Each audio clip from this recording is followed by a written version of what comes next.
Now, dim the lights, maybe turn on a fan for that soft background hum, and let's ease into tonight's journey together. If you happen to receive an invitation to a royal banquet in medieval England, you might imagine glittering silver plates loaded with roasted swans, fragrant pastries, and beautifully carved venison.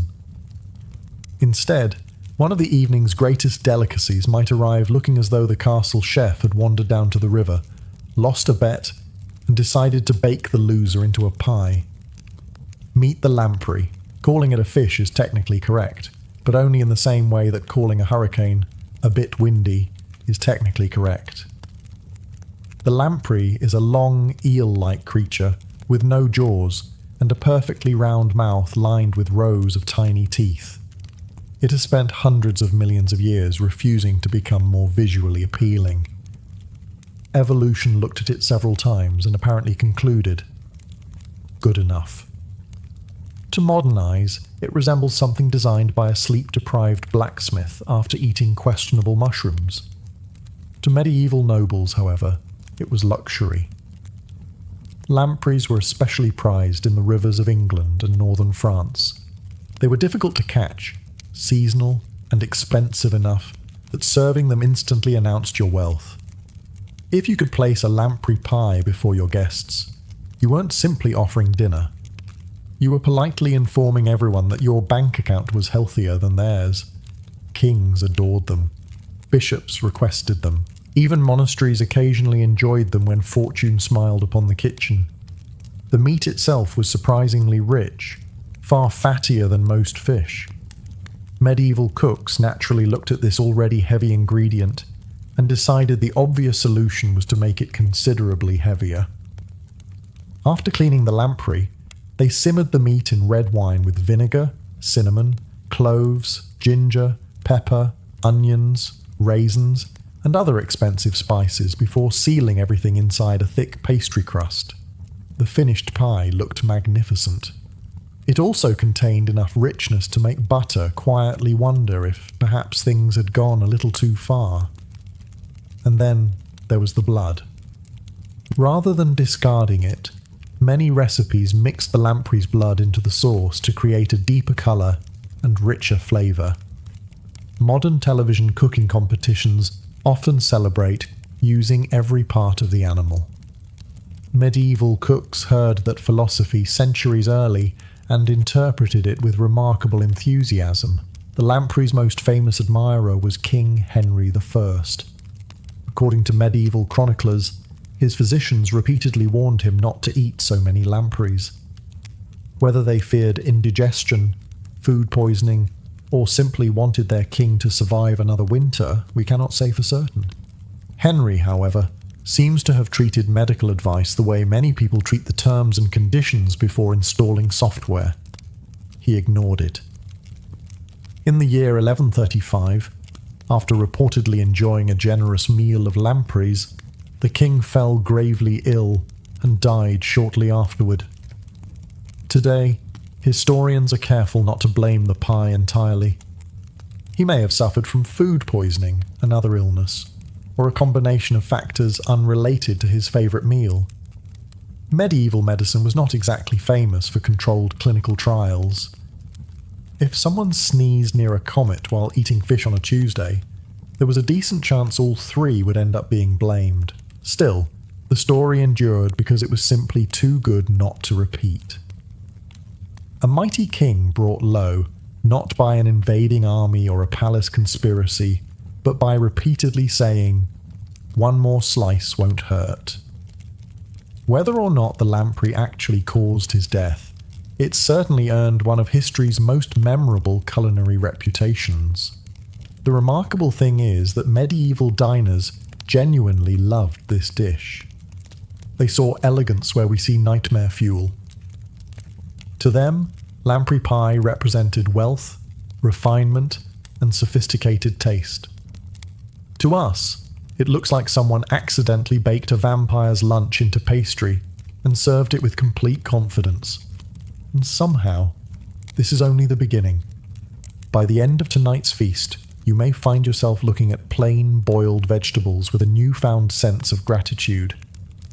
After surviving a royal helping of lamprey pie, you might reasonably assume medieval cuisine would begin to improve. Instead, it somehow became more confusing. One of the strangest beliefs to circulate through medieval Europe involved a bird called the barnacle goose. The mystery was simple enough. Every autumn, great flocks of these geese appeared in Britain and Ireland, yet nobody had ever seen them nesting locally. Their breeding grounds were thousands of miles away in the Arctic, a place medieval Europeans knew very little about. When faced with a missing piece of information, medieval scholars did what humans have always done throughout history.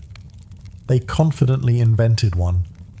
According to a surprisingly popular theory, barnacle geese did not hatch from eggs at all. Instead, they supposedly grew from strange shellfish called goose barnacles that clung to pieces of floating driftwood.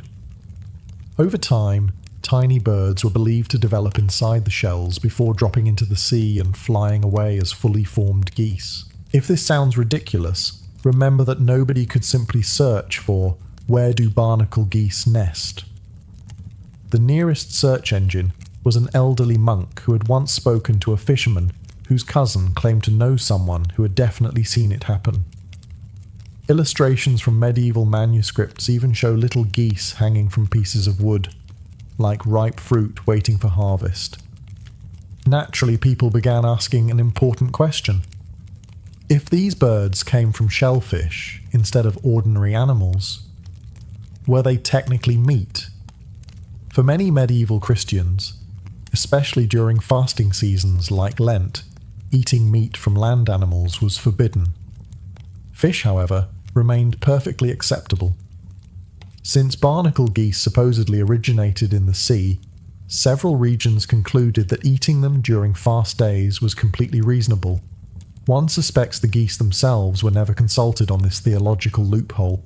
Cookbooks described roasting the birds with herbs, onions, vinegar, and rich sauces, much like any other goose. The flavour itself was probably excellent. Wild goose is still enjoyed today.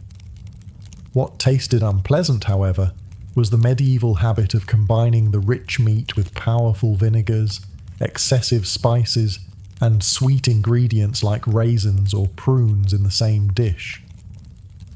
Medieval cooks adored mixing sour, sweet, salty, and spicy flavours until your tongue simply gave up trying to identify what was happening.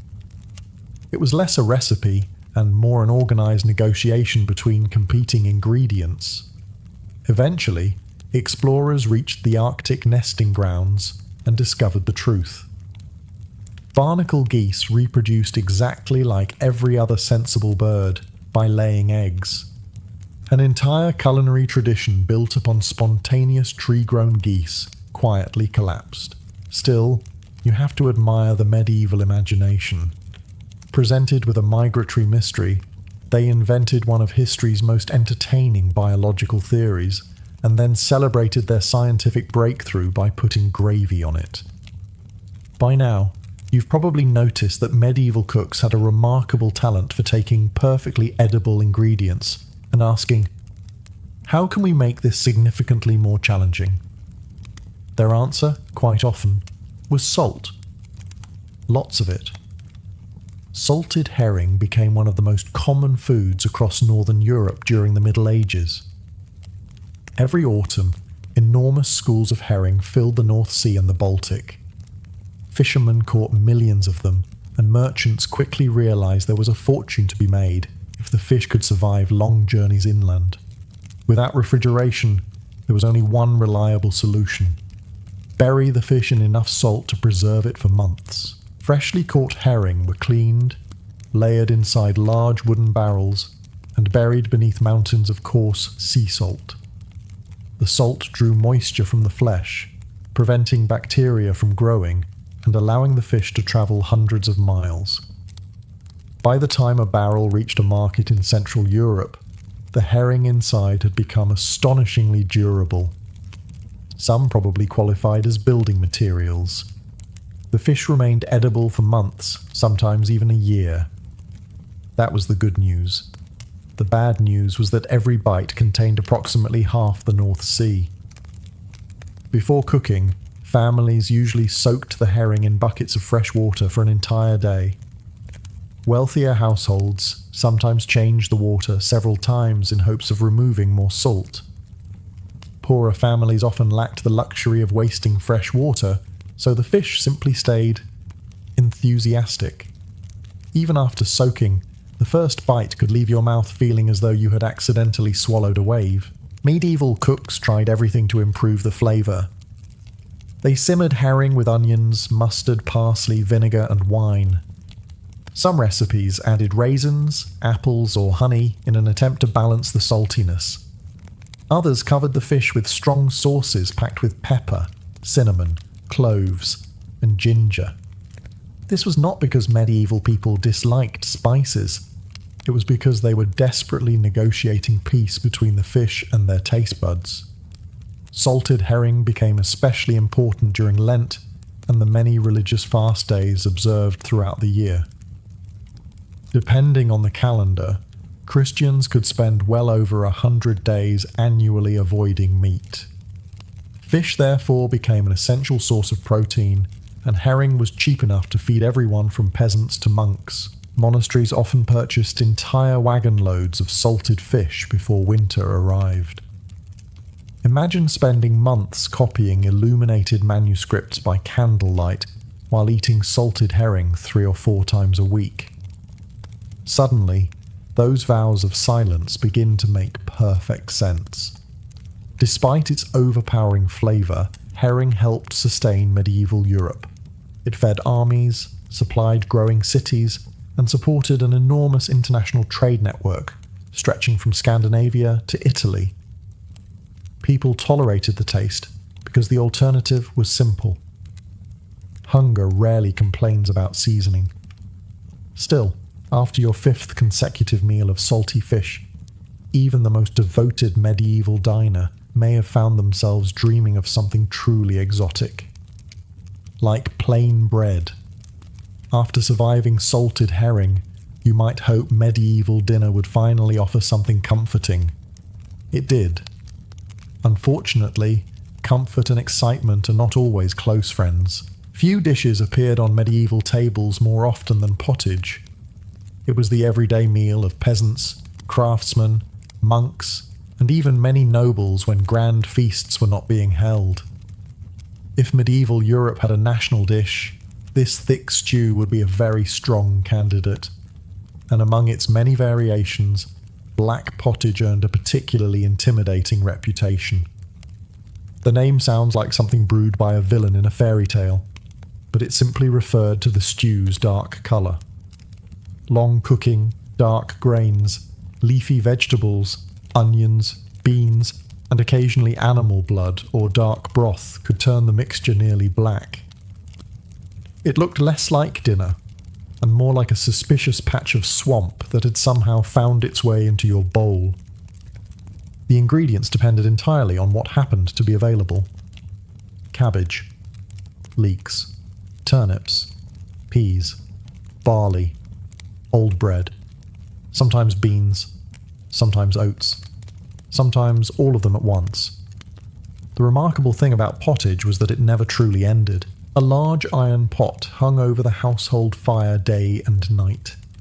Each morning, more vegetables were tossed in. Whatever remained from yesterday stayed exactly where it was. If someone caught a rabbit, pieces went into the pot. If a chicken stopped laying eggs permanently, into the pot it went. If nothing new appeared that day, everyone simply enjoyed yesterday's stew, now with the added complexity that only another 24 hours of boiling can provide. You could almost think of it as medieval meal preparation, except instead of storing leftovers in the refrigerator, they stored them over an open fire, continuously, for days. The longer the stew simmered, the thicker it became. Bread was often stirred in to stretch the meal further, producing a consistency somewhere between soup and mortar. It filled empty stomachs exceptionally well. It was just not especially memorable on the tongue. Seasoning posed another challenge. Pepper, cinnamon, cloves, and saffron were expensive imports reserved for wealthy households. Ordinary families relied on herbs from their gardens, parsley, sage, thyme, or dill, along with onions and garlic to provide flavour. When the herbs ran out, optimism became the primary seasoning. Interestingly, medieval physicians approved of pottage. According to the medical theory of the four humours, warm cooked foods were easier to digest than many raw ingredients. A slowly simmered stew was considered wholesome and balanced, making it an ideal daily meal. Modern nutritionists might even agree with parts of that assessment, just perhaps not after the stew had celebrated its 4th consecutive birthday in the same cooking pot. Black pottage was never intended to impress dinner guests. It existed for one simple purpose: keeping people alive through hard winters, poor harvests, and long days of labour. And to be fair, it succeeded brilliantly. It simply did so while convincing generations of medieval Europeans that variety was something other families probably enjoyed. If medieval cooks had one guiding philosophy, it was this: if a food could be boiled, it would be boiled. If it could be boiled long enough to become gelatin, even better. That brings us to one of the more unusual dishes to survive from medieval kitchens: jellied eels. Eels were everywhere. Rivers, marshes, ponds, and estuaries across Europe teemed with them. They were easy to catch, surprisingly nutritious, and unlike many fish, they remained alive for quite some time after being removed from the water. This made transporting them to markets much easier. The unfortunate side effect was that medieval fish markets occasionally looked as though the merchandise was attempting a coordinated escape. Once caught, the eels were skinned, chopped into sections, and simmered slowly with onions, herbs, vinegar, and sometimes white wine. During the long cooking process, something interesting happened. The bones and skin naturally released collagen. As the broth cooled, it transformed into a firm jelly that surrounded every piece of fish. Modern chefs would describe this as perfectly natural. Modern diners would probably describe it as emotionally challenging. Imagine lifting a spoonful of what appears to be transparent meat-flavoured jelly, only to discover an eel hiding inside like an unpleasant surprise from the river itself. Texture mattered enormously in medieval cuisine. Wealthy households loved foods that demonstrated culinary skill, and turning liquid into a shimmering jelly impressed guests. A clear, well-set aspic showed patience, technique, and access to quality ingredients. Today, if your fish arrives wobbling across the plate, most people assume something has gone terribly wrong. Medieval nobles applauded. The flavour itself was often surprisingly mild. Vinegar added sharpness, parsley and sage contributed freshness, while pepper and ginger provided warmth. Yet the overwhelming memory for many modern eaters isn't the taste, it's the sensation. Every bite seems unable to decide whether it wishes to be soup, fish, or dessert. It settles for becoming none of them. Not everyone enjoyed eel equally. Some regions prized it above almost every other freshwater fish, while others considered it a meal of necessity. During religious fasts, however, eel became particularly valuable because it counted as fish, allowing Christians to avoid forbidden meat without sacrificing much-needed protein. Monasteries often maintained carefully managed eel ponds, ensuring a reliable food supply throughout the year. Medieval monks copied sacred manuscripts by day, and occasionally rewarded themselves with a generous serving of wobbling river gelatin by evening. History rarely mentions that part. To be fair, eel remains popular in many parts of the world today, especially when grilled or smoked. The medieval version simply chose a preparation method that emphasized every texture modern diners usually try very hard to avoid. Still, compared with some recipes waiting ahead, jellied eels were almost elegant. At least you could usually identify what animal you were eating. That will not always be the case. After several courses featuring fish, jelly, and enough salt to preserve a small kingdom, perhaps a simple vegetable soup sounds refreshing. Allow medieval garlic pottage to change your mind. Garlic was one of the most dependable ingredients in the medieval kitchen. It was cheap, easy to grow, survived harsh winters, and, according to physicians, possessed nearly miraculous healing powers. If you had a cough, eat garlic. If you had a fever, eat garlic. If you had poor digestion, eat garlic. If your neighbour had a fever, apparently you should also eat garlic, just to stay ahead of the situation. By the Middle Ages, garlic had earned a reputation as nature's medicine cabinet. It also had another remarkable quality. Nobody wanted to stand close enough to argue with someone who had just eaten a large bowl of it. Garlic pottage was a humble dish, particularly common among peasants, monks, labourers, and travellers. The recipe itself was wonderfully simple. Whole bulbs of garlic were peeled and simmered alongside onions, leeks, herbs, stale bread, and vegetable or meat broth. Sometimes eggs were stirred in to make the soup richer. Wealthier households occasionally added cream or cheese, while poorer families considered themselves fortunate if they had enough bread to thicken the pot.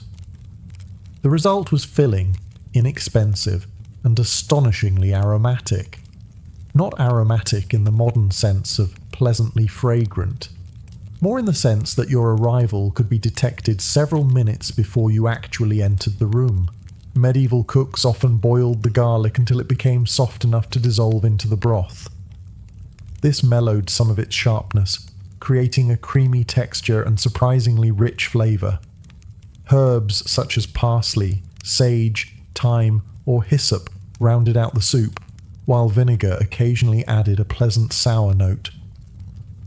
On a cold winter evening, the pottage was genuinely comforting.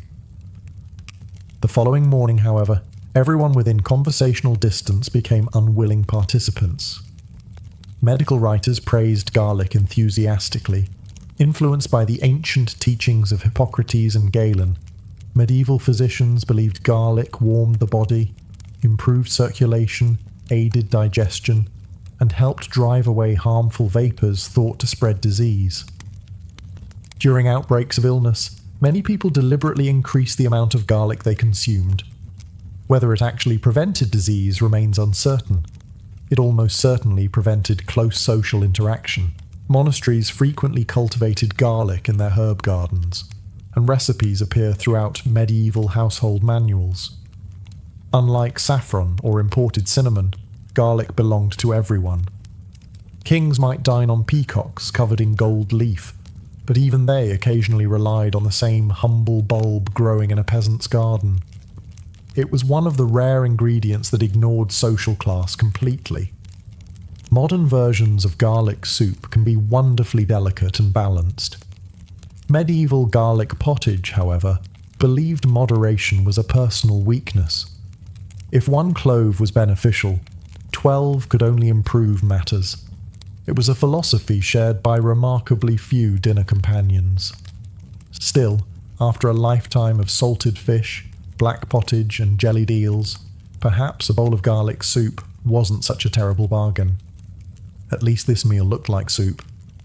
That was becoming less and less guaranteed as medieval dining continued. If you thought salted herring sounded difficult to eat, medieval merchants had another seafood specialty waiting patiently on the shelf. Very patiently.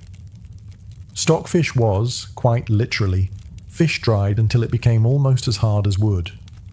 Usually made from Atlantic cod caught off the coasts of Norway and Iceland, stockfish wasn't salted at all. Instead, fishermen cleaned the fish, removed the heads, tied them together by the tails, and hung them on enormous wooden racks where cold northern winds slowly dried them over several months. The freezing temperatures did most of the work.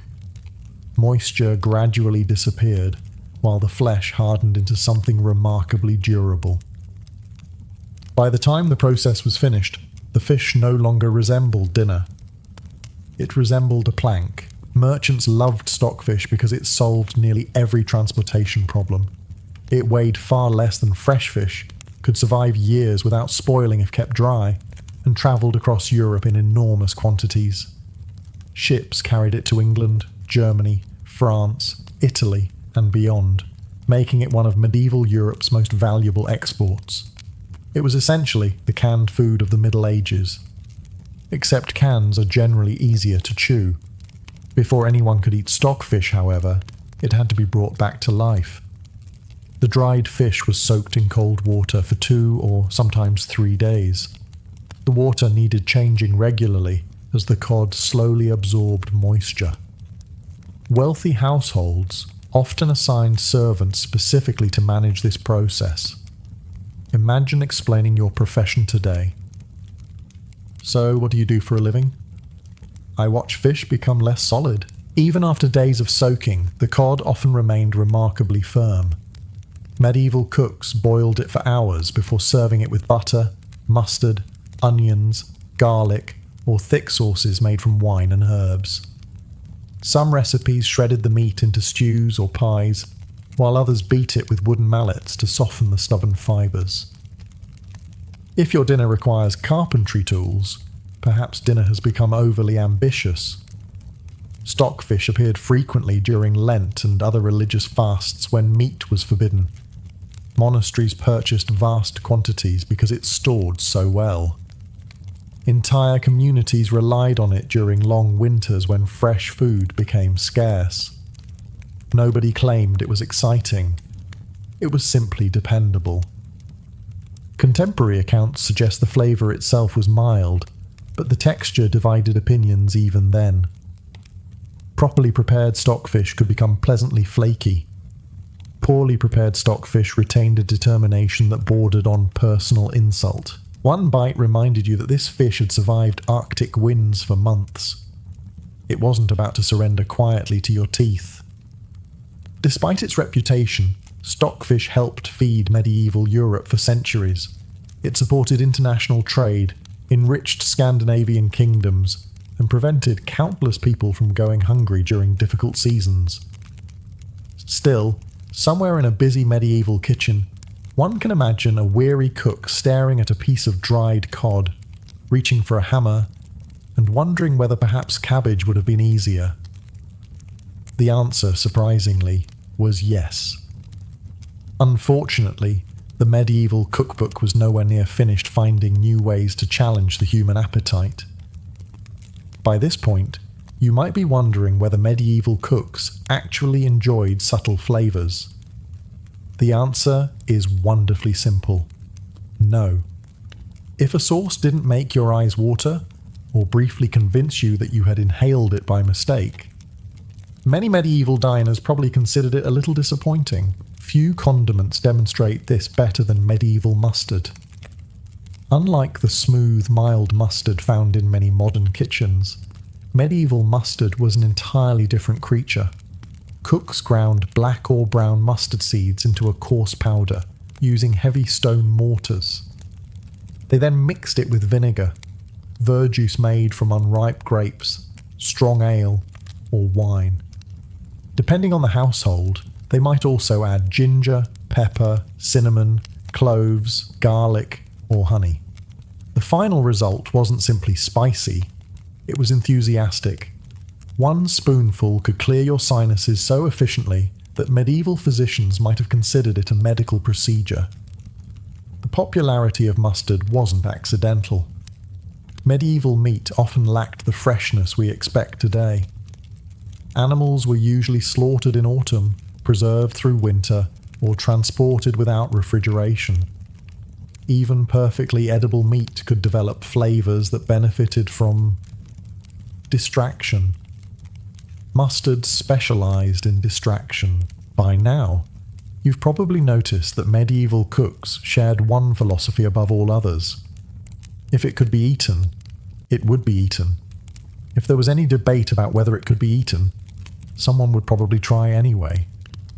Nothing illustrates this better than blood sausage. The idea sounds alarming to many modern diners, but throughout medieval Europe, using fresh animal blood after slaughter was perfectly ordinary. Livestock represented enormous investments of time, labour and money. Throwing away a nutritious ingredient simply because it looked unsettling would have seemed almost irresponsible. The pig had already made its sacrifice. The least everyone could do was be thorough. The process began immediately after slaughter. Fresh blood was collected in large bowls and stirred constantly to prevent it from clotting. Cooks then mixed it with oats, barley, breadcrumbs, onions, garlic, herbs, animal fat, and whatever spices the household could afford. Pepper, if you were wealthy. Parsley, if you were practical. Optimism, if you were poor. The mixture was carefully stuffed into cleaned animal intestines, tied into long sausages, and gently simmered until firm. Some were eaten immediately. Others were smoked or lightly dried so they could last longer. Fresh from the pot, blood sausage had a rich, earthy flavour, unlike almost anything else on the medieval table. The onions added sweetness, herbs provided freshness, and the grains helped soften the dense texture. The appearance, however, required a certain amount of confidence. Imagine slicing into what looks remarkably like a piece of polished mahogany and enthusiastically announcing, "You simply must try this." Not every guest would have shared your excitement. Blood itself occupied a curious place in medieval medicine. According to the theory of the four humours, blood symbolised warmth and vitality. While physicians disagreed about exactly who should eat it and in what quantity, many believed blood-based foods could restore strength after illness or hard labour. Whether this was scientifically accurate is another matter entirely. After all, medieval doctors also believed your personality might be influenced by an excess of yellow bile. Blood sausage became especially popular after autumn slaughter season. Families preserved as much meat as possible before winter, turning every usable part of the animal into food. Hams were salted, fat became lard, bones flavoured soups, skins found new purposes, and blood became sausage. Waste was the true enemy. This practical mindset explains why blood sausage survived for centuries. It was inexpensive, filling, nutritious, and remarkably efficient. In fact, versions of it are still enjoyed today across Britain, France, Germany, Spain, Poland, and many other countries.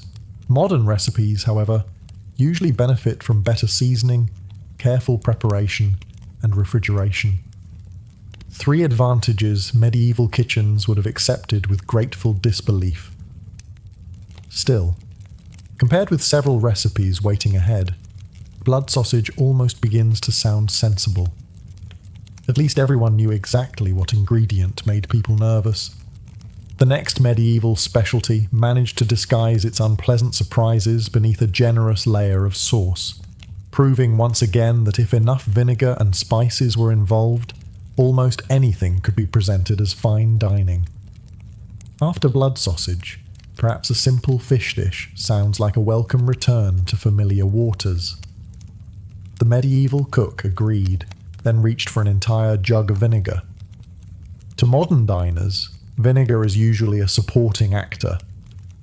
A splash in a salad dressing, a little in a pickle, perhaps a drizzle over fish and chips if you're feeling adventurous. In the Middle Ages, vinegar often considered itself the main character. One of the most common fish dishes across medieval Europe involved simmering freshwater fish such as pike, carp, perch, or trout in a sauce made with vinegar, onions, herbs, and a surprising amount of imported spices. Wealthy kitchens might also include wine, saffron, ginger, cinnamon, cloves, or sugar. The goal was balance. The result occasionally felt more like surrender. Strong, sour flavours were enormously fashionable during the Middle Ages. Medieval people enjoyed combinations of sweet, sour, salty, and spicy, all in the same mouthful. While modern European cooking often separates those flavours, Medieval chefs enthusiastically invited them all to the same dinner party. No one asked whether they got along. Vinegar also served a practical purpose. Fresh fish spoiled quickly, especially during warm weather. Although vinegar could not magically rescue rotten food, its sharp acidity helped preserve cooked dishes for a little longer and masked minor changes in flavour. To be clear, medieval cooks weren't trying to deceive anyone. They simply lived in a world without refrigerators, where dinner occasionally had a very limited schedule. Cooking began by gently simmering the fish rather than frying it. Once tender, it was covered in a sauce thickened with breadcrumbs or ground almonds. The vinegar provided a sharp bite, while onions softened its edge. Wealthy households finished the dish with expensive spices imported from Asia, transforming a simple river fish into something worthy of a noble's banquet, or at least worthy of someone who genuinely enjoyed vinegar. The smell alone filled medieval kitchens. Imagine walking into a great hall expecting roasted meat and fresh bread, only to discover that someone had apparently seasoned the air itself. Your eyes might begin watering before the meal officially started. According to medieval physicians, sour foods help stimulate digestion and balance certain bodily humours, especially after eating rich meats. Vinegar, therefore, wasn't merely seasoning, it was practically healthcare. Conveniently, it also made ordinary ingredients seem more sophisticated. Cookbooks from England, France, Germany and Italy all contain variations of these sharp fish sauces, proving this wasn't an isolated culinary experiment. Europe collectively decided that if one spoonful of vinegar tasted refreshing, several cups would surely be even better. History suggests otherwise. Still, many medieval diners genuinely loved these recipes. Their palates had grown accustomed to bold contrasts that seem unusual today. A sweet and sour fish stew represented elegance, wealth, and refined taste. To modern mouths, however, the experience might feel less like enjoying seafood, and more like accidentally taking a very committed sip of pickling liquid. Surprisingly, medieval cooks were still not finished proving that almost any ingredient could become dinner, as long as you were willing to be extraordinarily open-minded. By now, you've probably accepted one important truth about medieval cooking. If an animal existed, medieval cooks considered every single part of it a valuable ingredient. Nothing demonstrated that philosophy quite like marrow pudding. Despite its comforting name, this was not the sort of pudding served after dinner with fresh berries and cream. Medieval pudding simply referred to a mixture of ingredients bound together, cooked slowly, and often stuffed into a casing or baked inside a crust. Dessert would have been a pleasant surprise. Instead, marrow pudding began with bones. After cattle or sheep were butchered, cooks split the large leg bones with heavy axes to reach the rich, buttery marrow hidden inside. Today, roasted bone marrow appears on the menus of fashionable restaurants. Medieval cooks looked at it and thought, "Wonderful. Now let's make it considerably stranger." The soft marrow was scraped into a bowl and mixed with breadcrumbs, eggs, onions, herbs, animal fat, pepper, ginger, and sometimes dried fruits such as raisins. Wealthier kitchens added saffron or expensive spices to announce that this particular collection of leftovers had become something respectable. Everything was stirred together until it formed a thick paste. A surprisingly enthusiastic paste. The mixture was then packed into cleaned intestines or baked inside pastry before being slowly cooked over the fire. The finished pudding was incredibly rich. Imagine spreading butter onto a slice of bread. Now imagine the butter itself deciding it could use a little more butter. That comes surprisingly close. The texture divided opinions. Some described it as smooth and luxurious, while others found it heavy enough to make a short afternoon nap feel less like a choice and more like medical advice. Of course, medieval people valued richness. Hard physical labour demanded enormous amounts of energy, and foods packed with fat were highly prized, especially during winter. A single serving of marrow pudding could provide calories that a farm labourer would quickly burn before sunset. Modern office workers, on the other hand, might burn those calories sometime around Thursday. Physicians also viewed marrow favourably. According to medieval medicine, it nourished the body, restored strength, and helped those recovering from illness. Fat was not something to avoid, it was something to celebrate.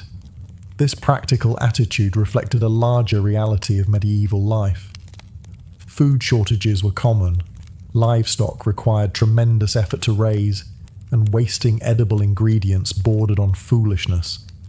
Bones flavoured soups, skins became leather, fat produced candles and cooking grease, and marrow became another satisfying meal.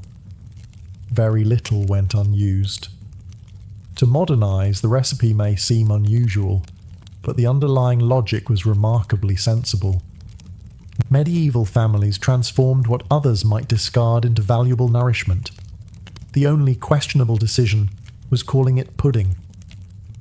Centuries later, that single word continues to lure unsuspecting readers into imagining something sweet before introducing them to a warm bowl of seasoned bone fat. Still, compared with the recipe waiting in the next chapter, marrow pudding almost sounds comforting. Because medieval cheese was about to prove that smell and reputation were often very different things. After a hearty serving of marrow pudding, you might hope the next course would be something simple. Perhaps a little cheese. A perfectly reasonable request. Until you discover that medieval cheese often seemed to regard freshness as a personal insult. Cheese was one of the most important foods in medieval Europe. It transformed milk, which spoiled within days, into something that could feed a household for weeks or even months. Farmers made it from cow's milk, sheep's milk, or goat's milk, depending on the region. Every village had its own methods, every monastery had its own recipes, and every cheesemaker believed everyone else was doing it incorrectly. Some debates never change. Fresh cheeses certainly existed, but the varieties that impressed people were often the oldest and strongest.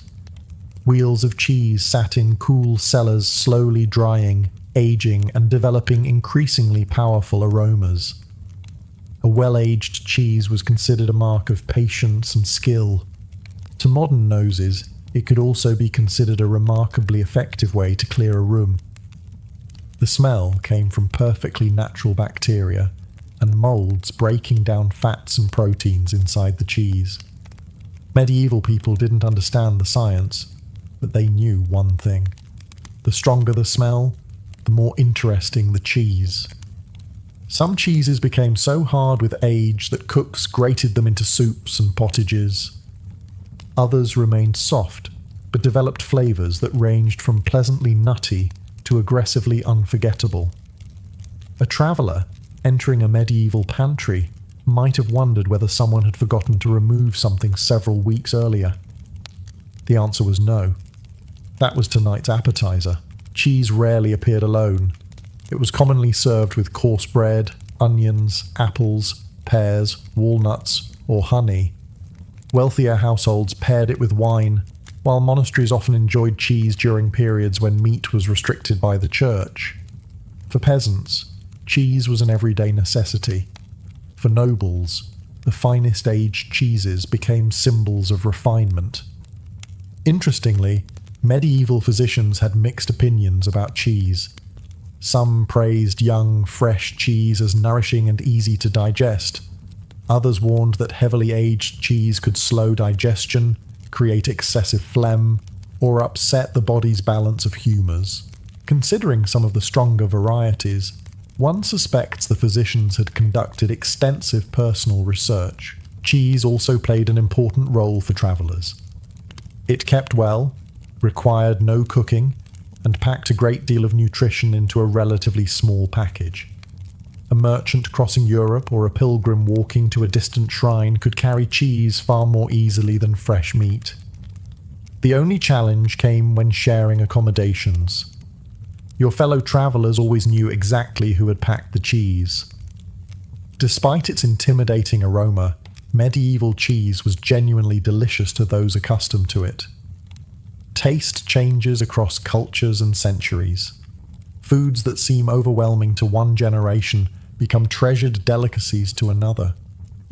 After all, someone once looked at a wheel of aging milk, noticed it had developed a smell capable of alarming nearby livestock, and confidently declared, "It's finally ready."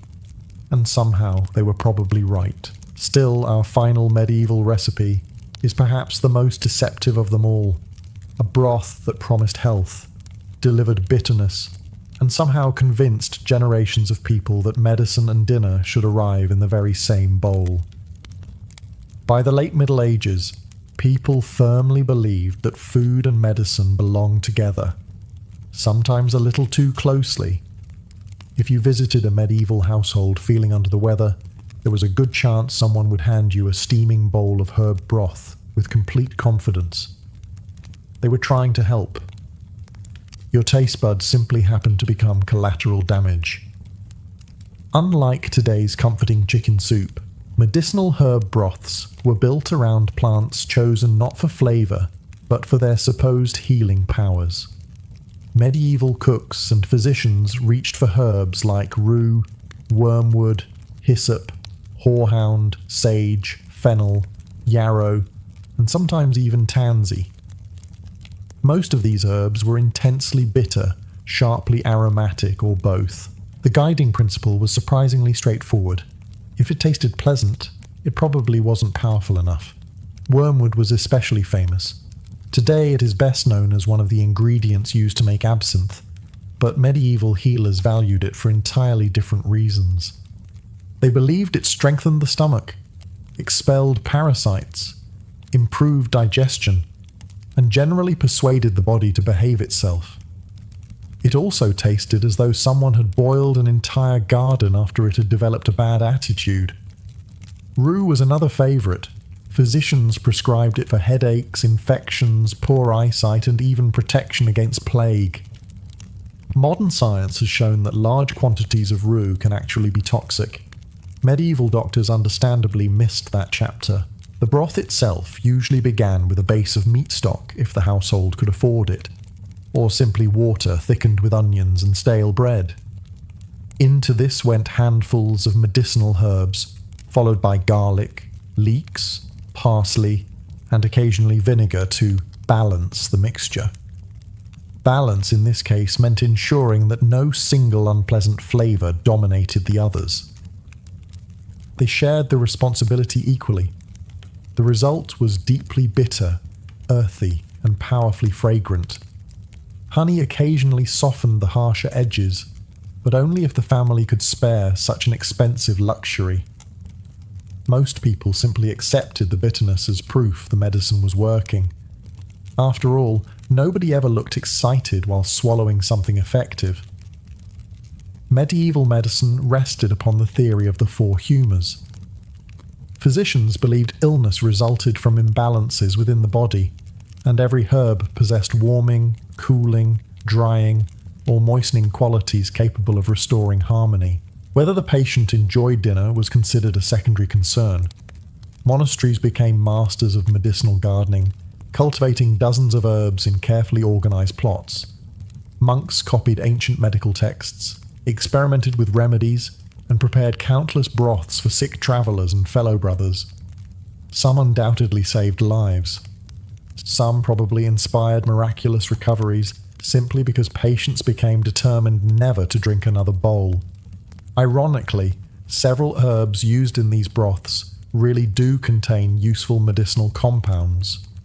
Sage has antibacterial properties, fennel aids digestion, and garlic can help fight certain infections. The medieval physicians were not entirely wrong.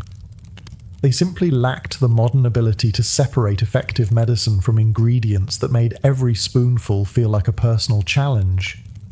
Still, After enduring 14 remarkable recipes, our medieval feast has reached its final table, and fittingly, the last course will gather everything we've learned into one unforgettable banquet, one where the greatest achievement may simply be leaving the table still hungry enough to appreciate modern cooking. And so, after 14 unforgettable recipes, you finally reach the grand banquet. Congratulations. Your reward is that they're serving all of them. Picture yourself entering the great hall of a wealthy lord sometime during the 14th century. Long oak tables stretch from one end of the room to the other, beneath flickering candles and smoking torches. Minstrels play cheerful melodies while servants hurry between benches carrying enormous platters. The room smells of roasted meat, wood smoke, wine, spices, and one or two things you're not entirely sure should have a smell at all. The first dish arrives, lamprey pie, its golden crust hiding the famous jawless fish swimming in a rich sauce of wine, blood, and spices. Before you have quite processed what you're eating, another servant places salted herring beside your trencher, followed immediately by slices of blood sausage, a bowl of garlic pottage, and thick wedges of powerfully aged cheese. Medieval hospitality believed in generosity. Your digestive system quietly files a formal complaint. Soon afterward comes stockfish that required 3 days of soaking just to become technically edible. Cabbage that has spent so many hours boiling it has forgotten its original shape. Vinegar-soaked carp, marrow pudding, and enough mustard to temporarily disconnect your sense of smell from the rest of your body. Someone then politely asks whether you would like more. You suddenly understand why medieval banquets often lasted for hours. Recovery time was built into the schedule. Yet here's the remarkable thing. To the people sitting around you, this was not a bizarre collection of unpleasant foods. This was luxury. Every expensive spice represented trade routes stretching thousands of miles. Every preserved fish reflected remarkable knowledge of food storage. Every carefully aged cheese demonstrated patience and craftsmanship.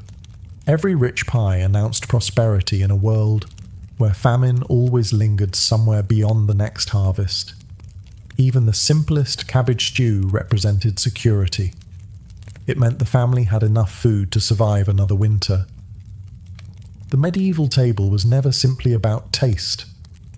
It was about displaying wealth, respecting religious traditions, avoiding waste, preserving food through difficult seasons, and making the absolute most of every ingredient available. Modern diners chase freshness. Medieval diners chased survival. When you view these recipes through that lens, they become far less strange. In fact, many still exist today in gentler forms. Blood sausage remains popular across Europe. Bone marrow appears in fine restaurants. Garlic soup is still beloved in Spain and France. Aged cheeses command astonishing prices. Even mustard continues to accompany countless meals, although most manufacturers now show considerably more mercy. Perhaps the greatest lesson from tonight's feast is that taste is never fixed. What one century calls delicious, another calls unforgettable for entirely different reasons. So the next time dinner isn't quite what you hoped for, remember the medieval noble proudly cutting into a lamprey pie before chasing it with vinegar fish, garlic soup, blood sausage, and cheese fragrant enough to intimidate nearby livestock.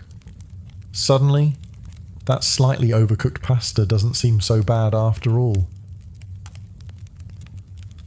Before there was a Netherlands, before Amsterdam's canals, before windmills posed heroically against the sky, and long before anyone argued about cheese with national pride, this land was something far wilder.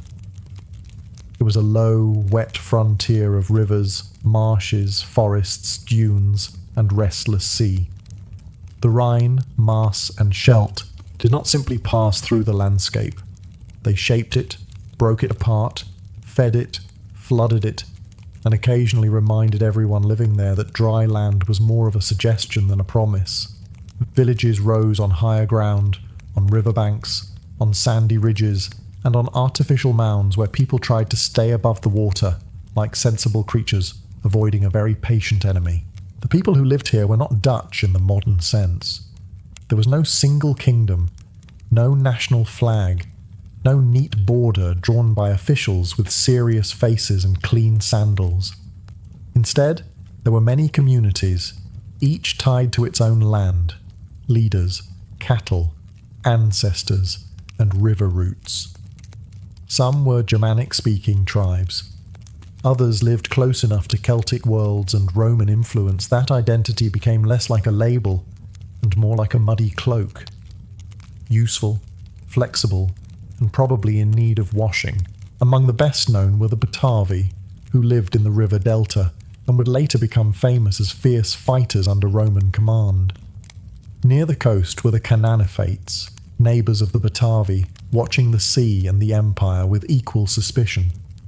Farther north lived the Frisi, people of the windswept coastal lands, where farming required courage, patience, and perhaps a mild personal grudge against the weather. There were also groups like the Tubantes, Chamavi, Chauci, and others whose names survive mostly because Roman writers had a habit of writing down the names of people they were either trading with, recruiting, taxing, or planning to fight. A charming system, really. Life here was shaped by water and survival. Cattle mattered, trade mattered, kinship mattered, reputation mattered. A person's world was not a country, but a web of family, village, tribe, and landscape. The marsh, the river, the forest path, and the coast were not background scenery. They were the walls of the world. Then, Rome arrived at the southern edge of this wet northern land, bringing roads, forts, coins, soldiers, taxes, and paperwork, because conquest is never complete until someone starts keeping records. As the Roman Empire pushed northward during the 1st century before Christ, one tribe quickly caught its attention. These were the Batavi, a relatively small people living on an island formed by branches of the Rhine River, in what is now the central Netherlands. Surrounded by waterways and fertile floodplains, the Batavi occupied one of the most strategically valuable pieces of land in northwestern Europe. According to the Roman historian Tacitus, the Batavi were originally related to the Chatti, a powerful Germanic tribe farther east. At some point, whether through migration or political disagreement, they settled in the Rhine Delta. Their new homeland proved ideal. Rich grazing land supported large herds of cattle and horses, while the maze of rivers created natural defences against outsiders. If an invading army wanted to reach them, it first had to figure out which patch of water was actually a river and which one was simply yesterday's flooded meadow. Rather than resisting Rome immediately, the Batavi entered into an unusual alliance. Unlike many conquered peoples, they paid little or no regular tribute.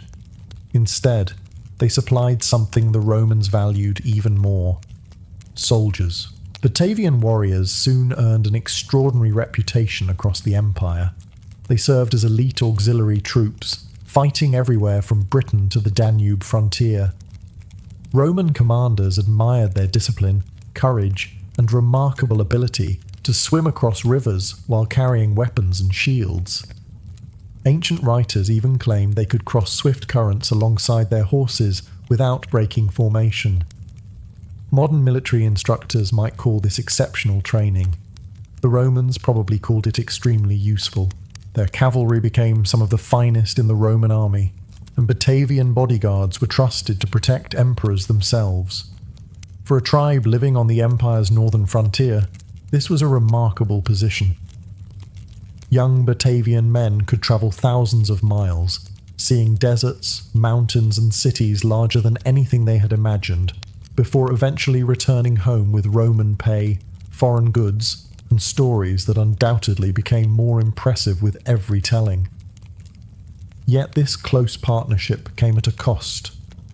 Roman governors demanded more recruits, Officers sometimes abused their authority, and imperial politics increasingly interfered with Batavian traditions. What had begun as a mutually beneficial alliance slowly became a relationship of growing tension. The Batavi remained among Rome's most valued allies for decades, but loyalty has limits. Before long, one charismatic leader would transform Rome's greatest northern partner into one of its most dangerous enemies, proving that even the strongest alliances can fracture when respect disappears. For years, the Batavi had been among Rome's most dependable allies.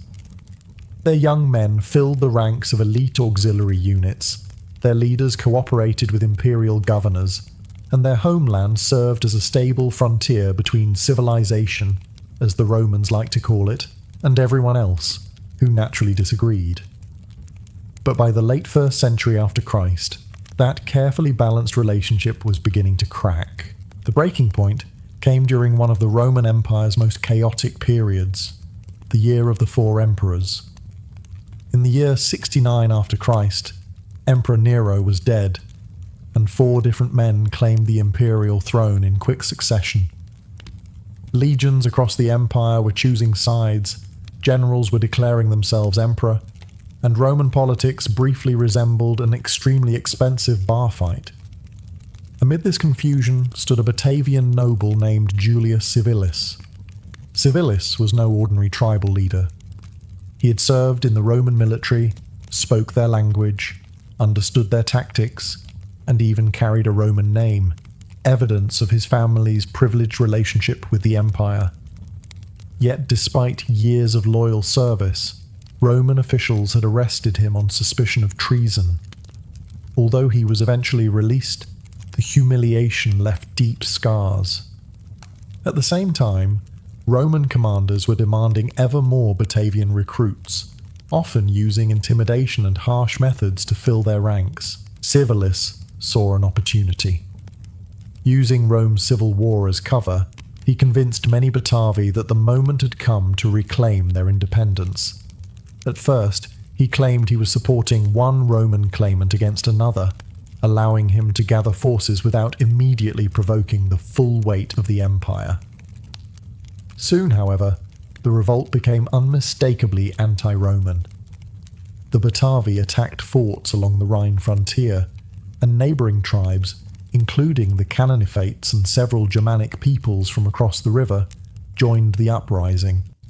Roman garrisons found themselves surrounded, isolated, and cut off from reinforcements. Entire forts surrendered after long sieges, while others were burned.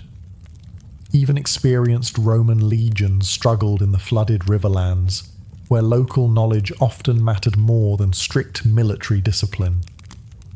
For a brief moment, it looked as though Rome might lose control of its entire northern frontier. Yet once the empire finally settled its own political crisis, it could devote its enormous resources to crushing the rebellion. Fresh legions marched north under the experienced general Quintus Petilius Cerialis. After months of hard fighting, negotiations replaced open warfare. The revolt ended without the total destruction of the Batavi, but their special status within the empire never fully returned. The Batavi had reminded Rome that even its most loyal allies could become formidable enemies when trust was broken. While the Batavi became famous through their relationship with Rome, another people farther north built their reputation by surviving an entirely different opponent.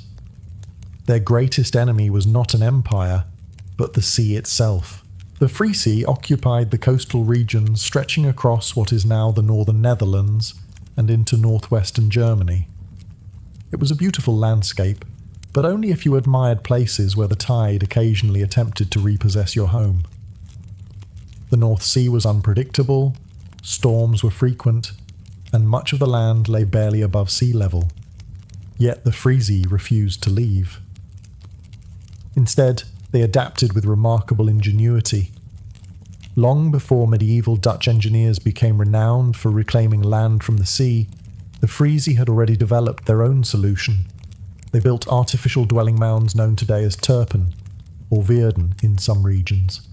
These raised hills, constructed layer upon layer from clay, sand, sod, and household waste, lifted entire villages above the reach of ordinary floods. From a distance, these settlements looked like small islands rising from the flat marshlands. During severe storms, when seawater covered the surrounding fields, the villages remained dry, while livestock and families waited patiently for the waters to retreat. It was an early lesson that in this corner of Europe, surviving nature often required more engineering than heroics. The Frisi relied heavily on cattle. Their herds grazed on salt-rich coastal meadows that produced healthy animals prized for their strength.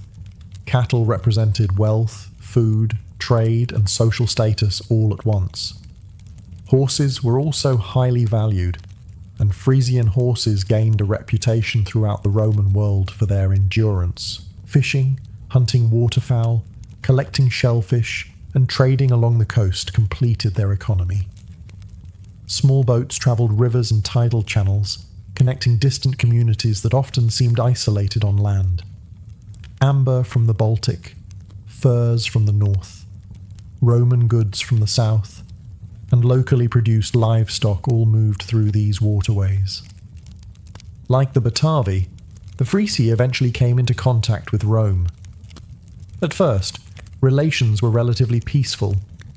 Roman officials preferred alliances to costly wars whenever possible, and the Frisi agreed to acknowledge Roman authority while maintaining much of their local independence. That arrangement lasted only as long as both sides respected its limits. When Roman tax collectors began demanding tribute that exceeded earlier agreements, particularly requiring large ox hides of impossible size, tensions quickly escalated. What seemed to Roman administrators like a simple increase in taxation felt to the Frisi like exploitation. Before long, the peaceful relationship collapsed, proving once again that even on Rome's distant frontiers, greed could accomplish what armies sometimes could not. Southwest of the Batavi, along the wind-swept coastline of what is now South Holland, lived another tribe whose story is often overshadowed by their more famous neighbours. These were the Cananephates, a relatively small people whose homeland stretched across sandy dunes, tidal estuaries, and fertile river mouths. Though less frequently mentioned by Roman historians, they played an important role in one of the greatest uprisings Rome ever faced in northern Europe. Like many tribes in the region, the Cananephates probably shared close cultural ties with the Batavi. Roman writers even suggested they had similar origins, speaking related Germanic dialects and following many of the same customs. Their villages were modest collections of wooden houses with thatched roofs, surrounded by grazing animals, small fields of barley and wheat, and carefully maintained paths that linked one settlement to another across the marshy countryside. Life along the coast demanded flexibility. The sea offered fish, seals, shellfish, and trade opportunities, but storms could erase years of hard work overnight. Families learned to build where the land was highest and to read the tides almost as carefully as they read the seasons. Children likely grew up knowing how to handle small boats long before they were considered adults. Trade connected the Cananephates to distant worlds. Roman merchants sailed along the coast carrying pottery, wine, glassware, bronze tools, and fine jewellery. In return, local tribes supplied cattle, horses, leather, wool, and slaves captured during conflicts farther inland. Roman coins circulated through the settlements, though barter remained common. A sturdy cow was often worth more than a purse full of unfamiliar silver. The Cananephates also developed a close military relationship with Rome. Like the Batavi, many of their young men enlisted in auxiliary units, serving on distant frontiers throughout the empire. Military service brought steady income and valuable experience, but it also exposed tribal warriors to Roman discipline, politics, and ambition. When Julius Civilis launched the Batavian Revolt in the year 69 after Christ, the Cananephates became some of his earliest allies. Under their own leader Brino, They attacked Roman forts near the coast with remarkable speed. Local garrisons, believing the frontier secure, were caught completely by surprise. Several forts fell before Roman commanders fully understood how widespread the rebellion had become. Although Rome eventually restored control, the revolt revealed something important. The tribes of the Rhine Delta were not isolated villages acting alone. When circumstances demanded it, they could cooperate across tribal boundaries, forming alliances strong enough to challenge even the greatest empire of their age. Their unity would not last forever, but for one extraordinary moment, the marshes and coastlands spoke with a single voice. History has a habit of remembering the loudest voices. The Batavi rebelled against Rome, the Frisi challenged imperial taxes, and so their names appear again and again in ancient texts. But they were far from alone. Across the forests, heathlands, and river valleys of what is now the Netherlands, lived many other tribes whose stories survive only in scattered references, leaving archaeologists to piece together lives that Roman historians barely noticed. One of these peoples were the Chauci. They occupied the northern coastal regions stretching toward present-day Germany, where the North Sea shaped daily life as surely as it did for the Frisi. Roman writers described them with an unusual degree of respect. Tacitus praised the Chauci as a people who valued justice over conquest, suggesting they were less inclined to wage aggressive wars than many of their neighbours. Whether this reflected reality or simply Roman admiration is impossible to know, but the Chauci developed a reputation for stability and discipline. That did not mean they were weak. When circumstances demanded it, Chauci warriors launched daring raids across the North Sea. Roman records describe them sailing long distances in sturdy wooden vessels, attacking coastal settlements in what are now Germany, Gaul, and even Britain. These expeditions were not unlike those of the Vikings centuries later, although on a smaller scale. The sea that connected them to trade could just as easily carry them toward opportunity of a more enthusiastic variety. Farther inland lived the Tubantes. Their homeland lay in the eastern regions of today's Netherlands, where forests gradually replaced wetlands, and sandy soils supported scattered farming communities. Roman inscriptions tell us that Tubantes also served in the imperial army. Auxiliary soldiers from the tribe have been identified as far away as Britain, guarding Hadrian's Wall and other distant frontiers. Imagine leaving your woodland village, only to find yourself standing watch in northern Britain, wondering whether the weather had always intended to be this unfriendly. Nearby were the Chamavi, Bructeri, and several smaller communities whose territories shifted over time. Tribal boundaries were rarely fixed. Alliances changed, families migrated, villages expanded or disappeared, and powerful leaders could unite several groups before everything fragmented again after their deaths. What united these tribes was not a common government, but a shared way of life. They farmed modest fields, raised livestock, hunted in dense forests, traded along rivers, and gathered in assemblies where free men debated important decisions. Leadership depended less on inherited crowns than on personal reputation, generosity, and success in both diplomacy and war. Together, these often overlooked peoples formed a rich mosaic of cultures. They may not have left behind great stone monuments or written chronicles, but they shaped the character of the Low Countries long before medieval counts and kings ever claimed the land as their own. Long before church bells echoed across the Low Countries, the tribes of the Netherlands looked elsewhere for signs of the divine.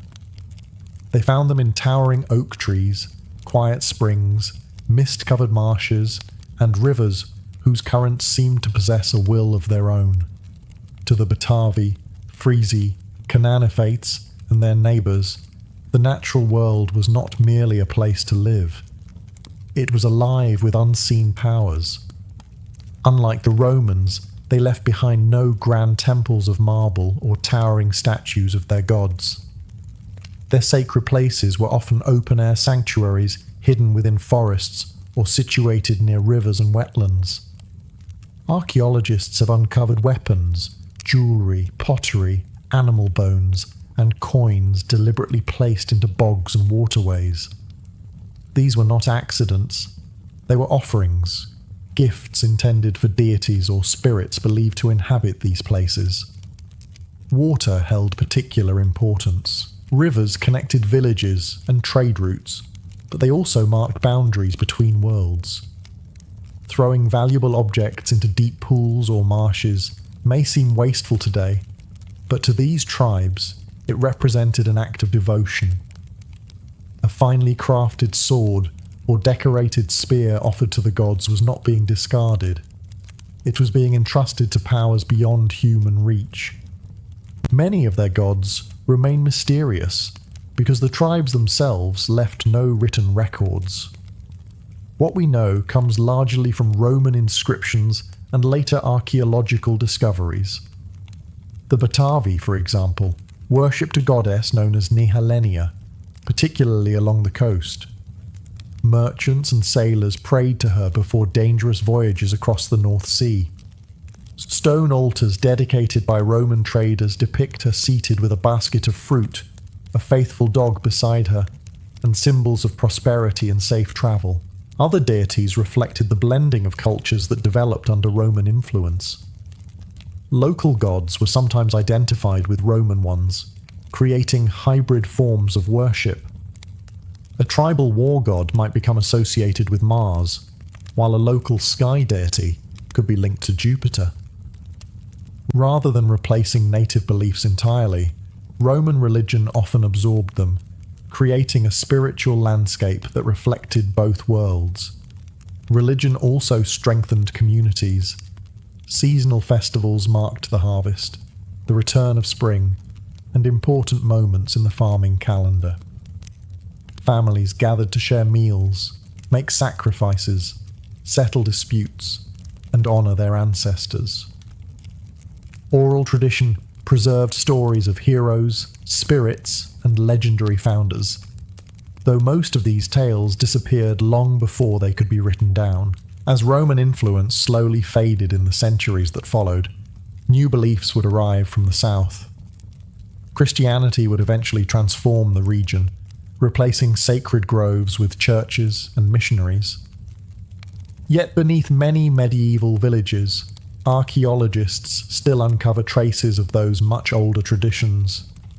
Reminders that before crosses stood on the horizon, the forests, rivers, and marshes themselves had been the first temples of the people who called this land home.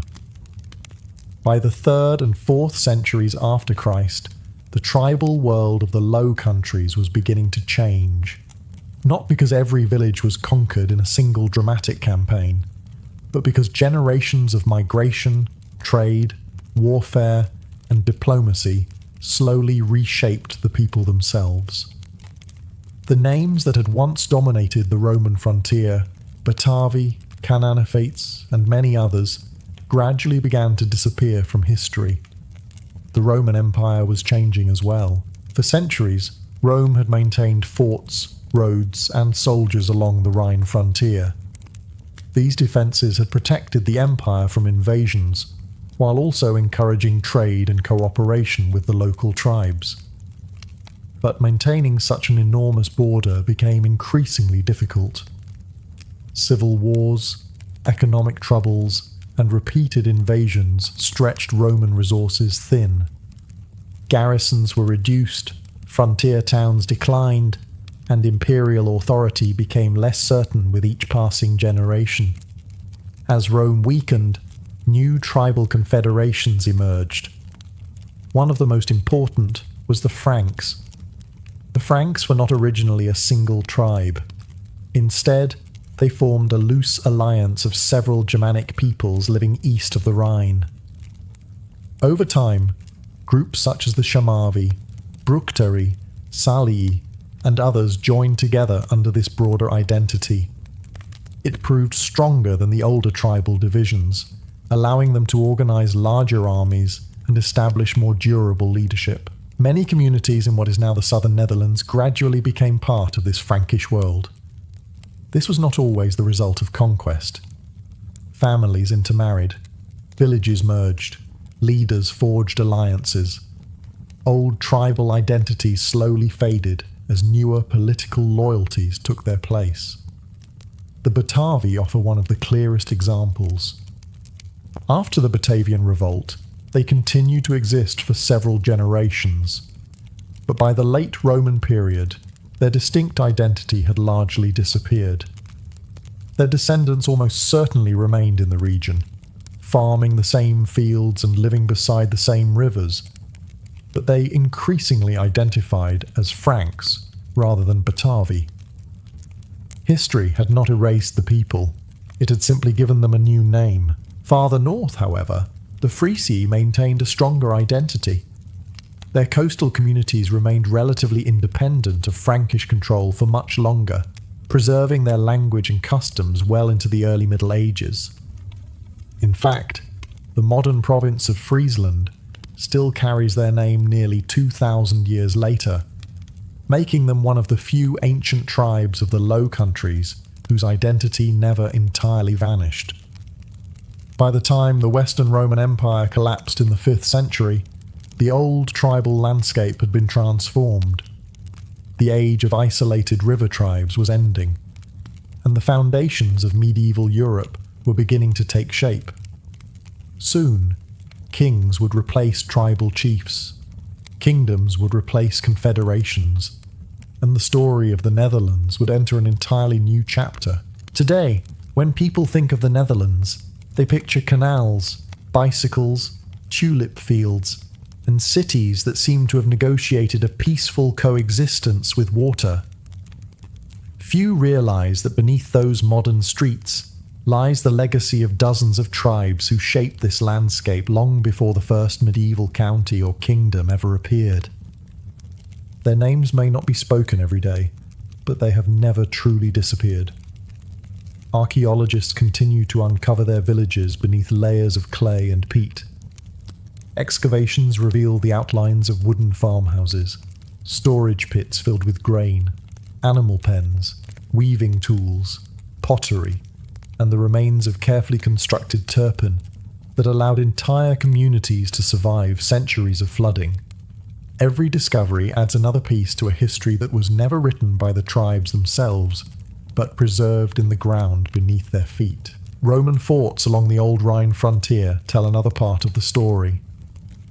Places that once separated the empire from the tribal north have become windows into a world where merchants, soldiers, interpreters, and local families met every day. It was never simply Romans on one side and tribes on the other. The frontier was a place where cultures blended, languages mixed, and identities constantly evolved. Many place names still carry echoes of this ancient past. The province of Friesland proudly preserves the name of the Frisi. Rivers that once guided Batavian traders and Roman patrol boats continue to flow across the country. Some modern roads even follow routes first established nearly 2,000 years ago, reminding us that history often survives in the landscape, long after people forget why a road bends where it does. Winter had tightened its grip on Scandinavia. The fields lay frozen beneath a blanket of snow. Daylight lasted only a handful of precious hours, and icy winds swept across the fjords with little regard for anyone foolish enough to be outside. Yet inside every Viking farmstead, there was movement. Smoke curled steadily from the roofs of longhouses. People hurried between barns and storehouses, and preparations filled every waking hour. The greatest celebration of the year was approaching. This was Yule. Long before Christmas reached the north, Yule marked the turning point of winter. It was held around the winter solstice, when the nights were longest and the return of the sun seemed uncertain. To the Vikings, surviving until this moment was an achievement in itself. Food stores had already been shrinking for weeks. Storms could isolate entire communities, and every family knew that the harshest part of winter still lay ahead. a successful Yule was both a celebration and a declaration that they had endured. Preparation began well before the feast itself. Livestock that could not be fed through the winter were slaughtered. This was practical as much as ceremonial. There simply was not enough hay to keep every animal alive until spring, so families selected which cattle, sheep, goats, and pigs would provide meat for the months ahead. Smokehouses worked constantly, preserving cuts of meat that would last long after the festival ended. One animal received special attention: the pig.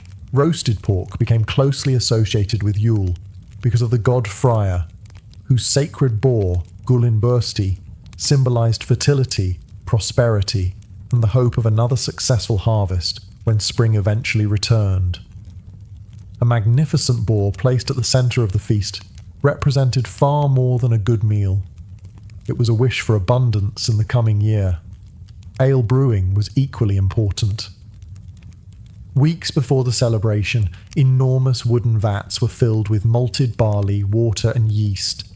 Every household was expected to produce enough ale not only for family members but for guests as well.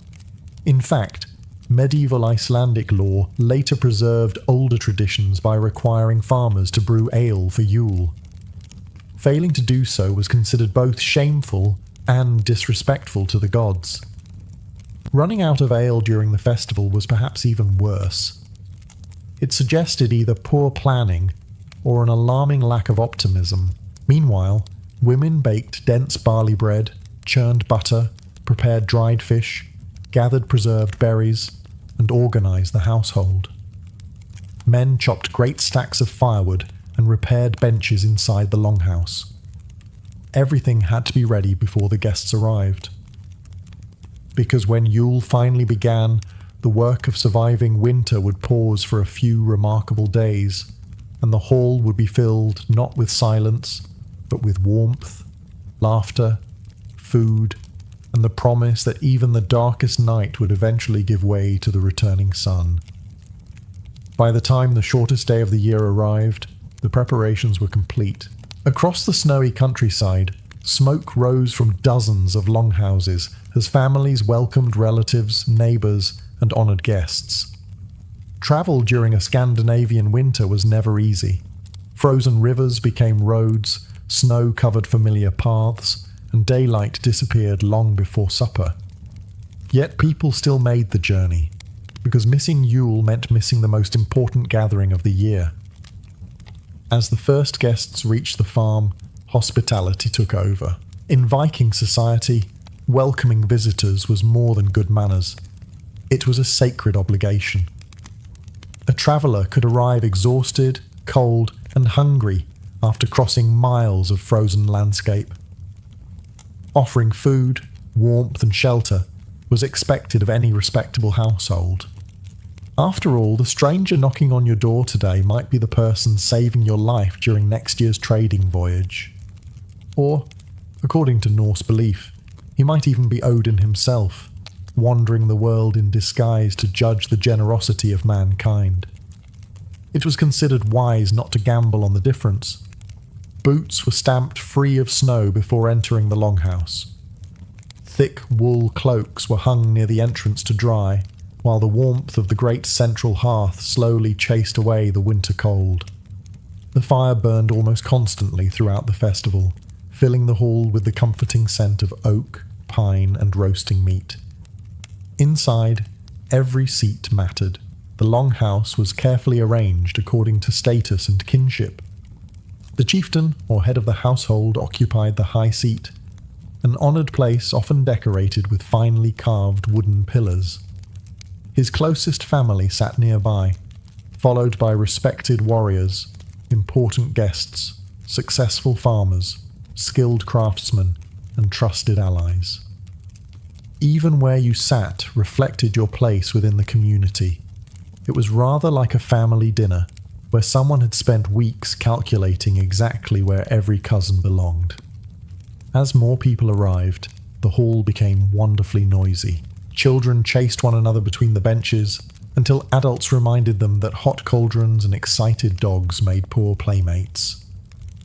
Hunting hounds wandered hopefully beneath the tables, convinced that persistence was a legitimate dining strategy. Conversations filled the air as news travelled from one valley to another. Traders spoke of distant markets. Sailors described rough seas. Farmers compared harvests and winter stores. Then the servants and household members began carrying in the food. Great wooden platters appeared one after another, piled high with roasted pork, beef, smoked lamb, fish, fresh bread, butter, and steaming vegetables. Large drinking horns were filled with freshly brewed ale, ready for the first ceremonial toast. The feast had begun, but eating was only part of the evening. Before long, every cup raised around the fire would carry a meaning far greater than simply quenching one's thirst. With everyone finally gathered inside the warmth of the longhouse, attention turned toward the food. This was no ordinary evening meal. A Viking Yule feast represented the richest table most families would see all year, the result of months of careful planning, preserving, and a little optimism that winter would not outlast the pantry. At the centre of the feast stood roasted pork. The pig held a special place during Yule because of its connection to the god Freyr, whose golden-bristled boar, Gullinbursti, symbolised prosperity, fertility, and peace. In some traditions, important oaths for the coming year were sworn with a hand resting upon a sacred boar before it was sacrificed and shared among the guests. Promises made during Yule were believed to carry particular weight. Breaking one later was not merely embarrassing, it risked damaging both your honour and your reputation. In Viking society, those two things were often more valuable than silver, but the feast offered far more than pork. Large joints of roasted beef and mutton filled wooden platters alongside smoked lamb that had been preserved during the autumn. Coastal communities added smoked herring, cod, salmon and dried stockfish, while inland farms relied more heavily on meat from cattle, sheep and goats. Nothing useful was wasted.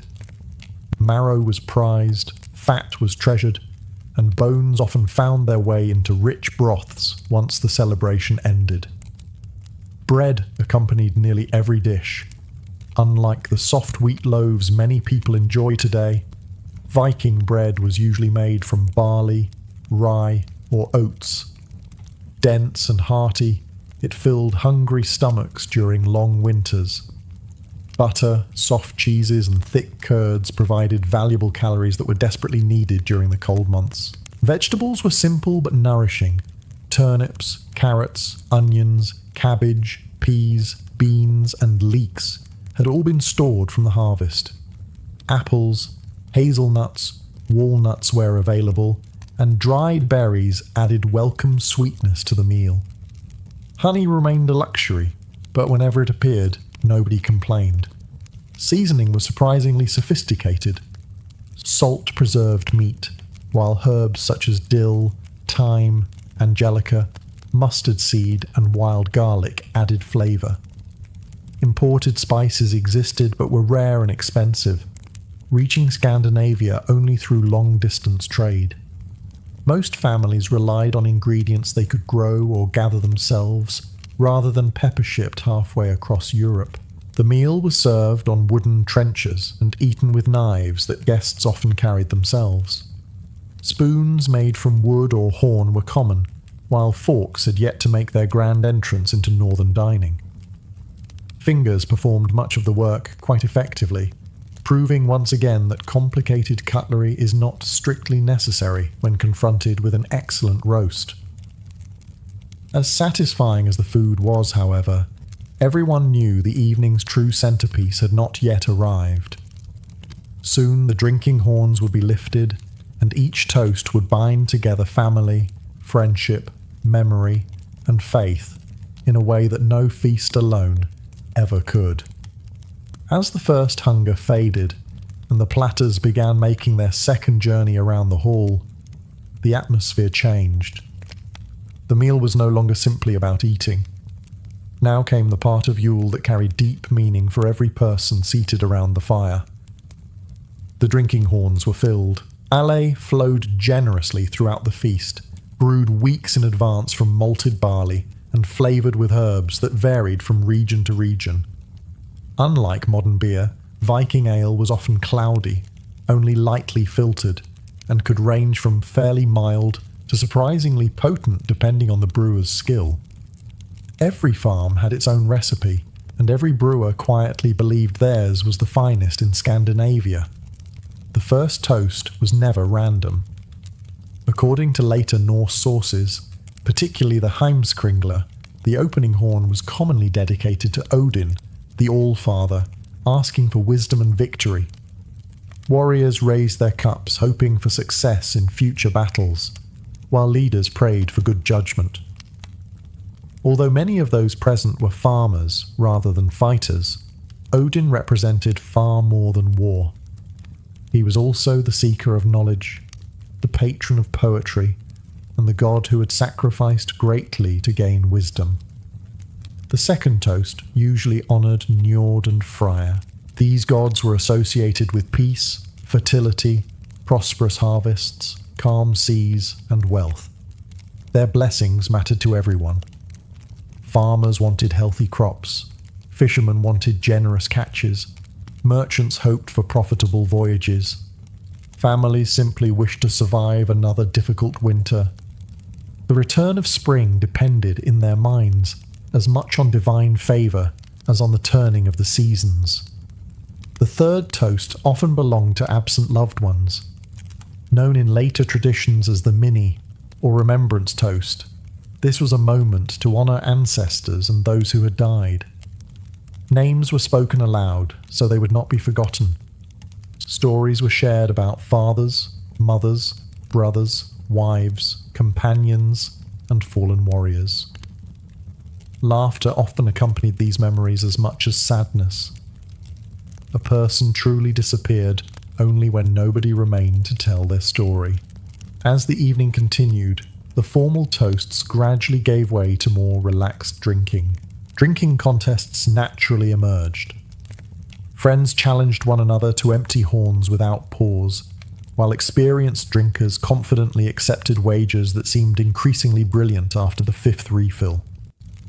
Fortunately, Viking longhouses were built close to the ground, making dramatic falls from chairs somewhat less hazardous than they might sound. Yet despite the generous flow of ale, Yule was not simply an excuse for excess. Every toast reinforced loyalty, friendship, family bonds, and shared belief. Raising a horn was an act of community as much as celebration. And once the drinking horns began circulating freely, another cherished tradition soon followed. As the fire crackled in the centre of the hall, voices slowly quieted, because it was finally time for the storytellers to speak. As the last echoes of the ceremonial toasts faded into the rafters, the longhouse settled into a comfortable rhythm. The fire crackled steadily, casting dancing shadows across carved wooden pillars, polished shields, and faces made rosy by the heat and the ale. Outside, winter ruled the darkness. Inside, another kind of warmth had taken over. This was the time for stories. In Viking society, entertainment was far more than a pleasant distraction. It was how history survived. The Norse left behind very few written records during the Viking Age. Instead, their past was carried in memory. Every generation learned the deeds of ancestors, the adventures of famous kings, and the exploits of legendary heroes by listening. A good storyteller could transport an entire hall from a snowy Norwegian farm to the walls of Troy, the forests of Sweden, or even the halls of the gods themselves. The most respected performers were known as skalds. A skald was far more than someone who recited poems. He was historian, entertainer, political advisor, and living archive all at once. His verses praised brave warriors, honoured generous rulers, and preserved important events for future generations. A A skilled skald carefully chose every word, weaving together complex poetry filled with rhythm, alliteration, and clever metaphors known as kennings. Understanding every layer of a skald's poem required both knowledge and attention, making it something of a medieval puzzle wrapped inside a compliment. Many performances celebrated Odin, Thor, Freya, or the great heroes of old. Listeners heard tales of Sigurd slaying the dragon Fafnir, of Thor battling giants with his mighty hammer, and of Odin sacrificing himself upon Yggdrasil to gain the wisdom of the runes. These stories entertained, but they also taught courage, loyalty, sacrifice, and the acceptance that every life, even that of the gods, moved toward its destined end. Music often accompanied the performances. Simple instruments filled the hall with sound. Lyres produced gentle melodies, while bone flutes, wooden pipes, and drums added rhythm to the evening. Archaeological discoveries show that these instruments were common across Scandinavia, though singing remained the heart of Viking music. Entire halls sometimes joined together in familiar songs, whose melodies had been passed from parent to child for generations. Between heroic tales came lighter moments. Guests exchanged jokes, exaggerated hunting stories, and playful insults that drew laughter from every bench. A fisherman who claimed his catch had been nearly as large as a whale might find himself politely reminded that everyone else had also seen the fish before it became legendary. For a few precious hours, the darkness outside no longer mattered. The stories themselves became a kind of light, carrying the voices of the past into another winter and ensuring that neither heroes nor ancestors would ever truly be forgotten. By now, the feast had settled into its happiest rhythm. The platters were lighter, the drinking horns had been refilled more times than anyone cared to count, and the stories had grown steadily more dramatic with each telling. Outside, the winter wind still howled across the snow-covered fields, but inside the longhouse, nobody was in any hurry to sleep. The evening was far from over. Yule was one of the few times in the year when hard work could briefly give way to celebration. Fields no longer demanded attention. Ships rested on shore, and most journeys had been postponed until spring. For several precious days, people allowed themselves something that daily survival rarely provided in abundance: leisure. Games quickly appeared. Some families brought beautifully carved board games, many resembling Hnefatafl, often called the Viking King's game. Unlike chess, the two sides were unequal. One player defended a king trying to escape to the edge of the board, while the other commanded a larger force attempting to capture him. Victory depended less on luck than careful planning, and experienced players could spend hours anticipating one another's moves. Watching a particularly intense match often became entertainment in itself. Spectators offered advice that had not been requested, confidently explaining what they would have done several moves earlier. Fortunately, it is much easier to win a board game after someone else has already lost it. Children entertained themselves with simpler games. They played wrestling matches, tossed carved wooden pieces, balanced on logs outside if the weather allowed, or challenged one another to feats of strength. These activities were more than childish fun. Viking boys and girls were expected to grow into capable adults, and play often mirrored the practical skills they would one day need. Adults enjoyed contests of their own. Friendly wrestling bouts tested balance and strength without serious violence. Arm wrestling, stone lifting, and throwing competitions encouraged good-natured rivalry between neighbours. A successful farmer could compete with an experienced sailor, while an aging warrior might discover that young enthusiasm occasionally outweighed old confidence. The audience rarely minded who won, provided someone lost in an entertaining fashion. Gift-giving also played an important role during Yule. Unlike modern celebrations filled with brightly wrapped packages, Viking gifts emphasized usefulness and loyalty. a finely forged knife, a warm wool cloak, an embroidered tunic, a drinking horn, or a well-crafted brooch represented both generosity and respect.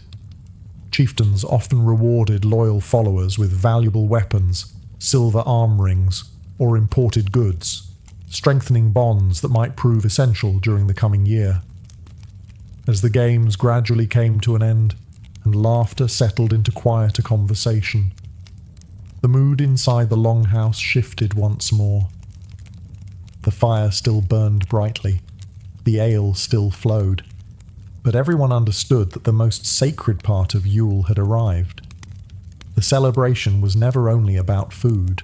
It was also about maintaining the fragile relationship between people and the gods they believed governed the world.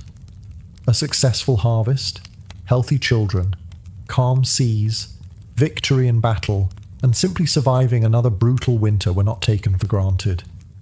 They were blessings that required gratitude as well as hope. One of the oldest Yule traditions was the blot. A blot was a sacrificial ceremony performed to honour the gods and seek their favour. Depending on the wealth of the household or the importance of the occasion, the sacrifice might involve a pig, a goat, a horse, cattle, or other livestock. These were valuable animals, making the offering meaningful. Giving the gods something that cost you nothing would have been considered rather poor manners. The ceremony was usually led by the chieftain or another respected member of the community. The animal was sacrificed according to local custom, and its blood, believed to carry sacred power, was collected in large bowls. Evergreen twigs or specially prepared branches were dipped into the blood and used to sprinkle the altar, the walls of the hall, ceremonial objects, and sometimes even the people gathered inside. This act symbolized purification and divine blessing for the coming year. While modern audiences may find the ritual unsettling, for the Vikings it represented gratitude, not cruelty. Every part of the animal served a purpose. The sacrifice honoured the gods, while the meat became part of the communal feast. Nothing was wasted. Different gods received different prayers. Odin was asked for wisdom and victory. Thor was called upon to protect families and farms from danger, storms, and evil spirits. Freya received thanks for fertility, peaceful seasons, and abundant harvests. Njord was remembered by sailors and fishermen who depended upon calm seas and successful voyages. Even those who spent most of their lives inland understood that trade, wealth, and prosperity often arrived by ship. Ancestors were honoured alongside the gods. Many Vikings believed the dead remained connected to their families. During Yule, the boundary between the living and the unseen world seemed especially thin. Stories were shared, cups were raised in remembrance, and some households may have left portions of food or drink as symbolic offerings to those who had gone before them. As the final blessings were spoken, a feeling of quiet confidence settled over the hall. The community had shared its food, renewed its friendships, honoured its ancestors, and paid respect to the gods. Now only one thing remained: to greet the first light of the returning sun and welcome the promise of another year. Eventually, even the longest feast begins to quiet. The fire still glowed at the centre of the longhouse, but its roaring flames had settled into a bed of glowing embers. Empty drinking horns rested on the tables beside forgotten crumbs of bread and polished bones stripped clean during the night's celebration. A few determined storytellers were still talking, convinced they had one final tale worth hearing. Everyone else had found a place to sleep wherever space allowed. Yule was never just one evening. The celebration often lasted several days, sometimes even longer among wealthy chieftains. Guests remained together, sharing meals, repairing friendships, arranging marriages, settling disputes, and planning voyages for the spring. Winter had forced people indoors, but Yule reminded them they were part of something larger than a single household. When morning finally arrived, it came slowly. The pale winter sun crept above the horizon for only a few short hours. Yet that small change carried enormous meaning. The longest night had passed. The darkness had reached its limit, and from this point forward, each day would become just a little brighter. The Vikings understood that winter was far from over. Snow would continue to blanket the countryside for months. Storms would still batter the coast. Food would need to be rationed carefully until the first signs of spring appeared. But the return of the light gave people confidence that nature itself was keeping its ancient promise. Outside the longhouse, daily life gradually resumed. Farmers checked their livestock, ensuring the animals had survived the cold night. Woodcutters replenished the firewood stacked against the walls. Fishermen inspected frozen shorelines and boats resting safely on land, already thinking ahead to the warmer months when the sea would once again become their highway. Children, blessed with endless energy that ignored both weather and exhausted parents, hurried outside to play in the snow before being called back to help with chores. Visitors slowly prepared for their journeys home. Before leaving, they exchanged handshakes, embraces, and final promises to meet again when spring returned. Gifts received during the feast were carefully packed, while leftover food often travelled with departing guests. Hospitality did not end at the doorway. A traveller who left well-fed was more likely to remember the generosity of his host for years to come. Looking back today, it is remarkable how many Yule traditions survived the passing centuries. Feasting with family, decorating homes with evergreen branches, exchanging gifts, raising cups in celebration, gathering around warm fires, and filling long winter nights with stories all continued, even as Christianity gradually spread across Scandinavia. The names of the gods eventually changed, but many of the customs remained surprisingly familiar. Beneath today's Christmas celebrations still lies the shadow of an older festival, born in Viking longhouses, where people faced the darkest days of winter together, believing that as long as the fire stayed lit and the hall remained full of laughter, the sun would always find its way back.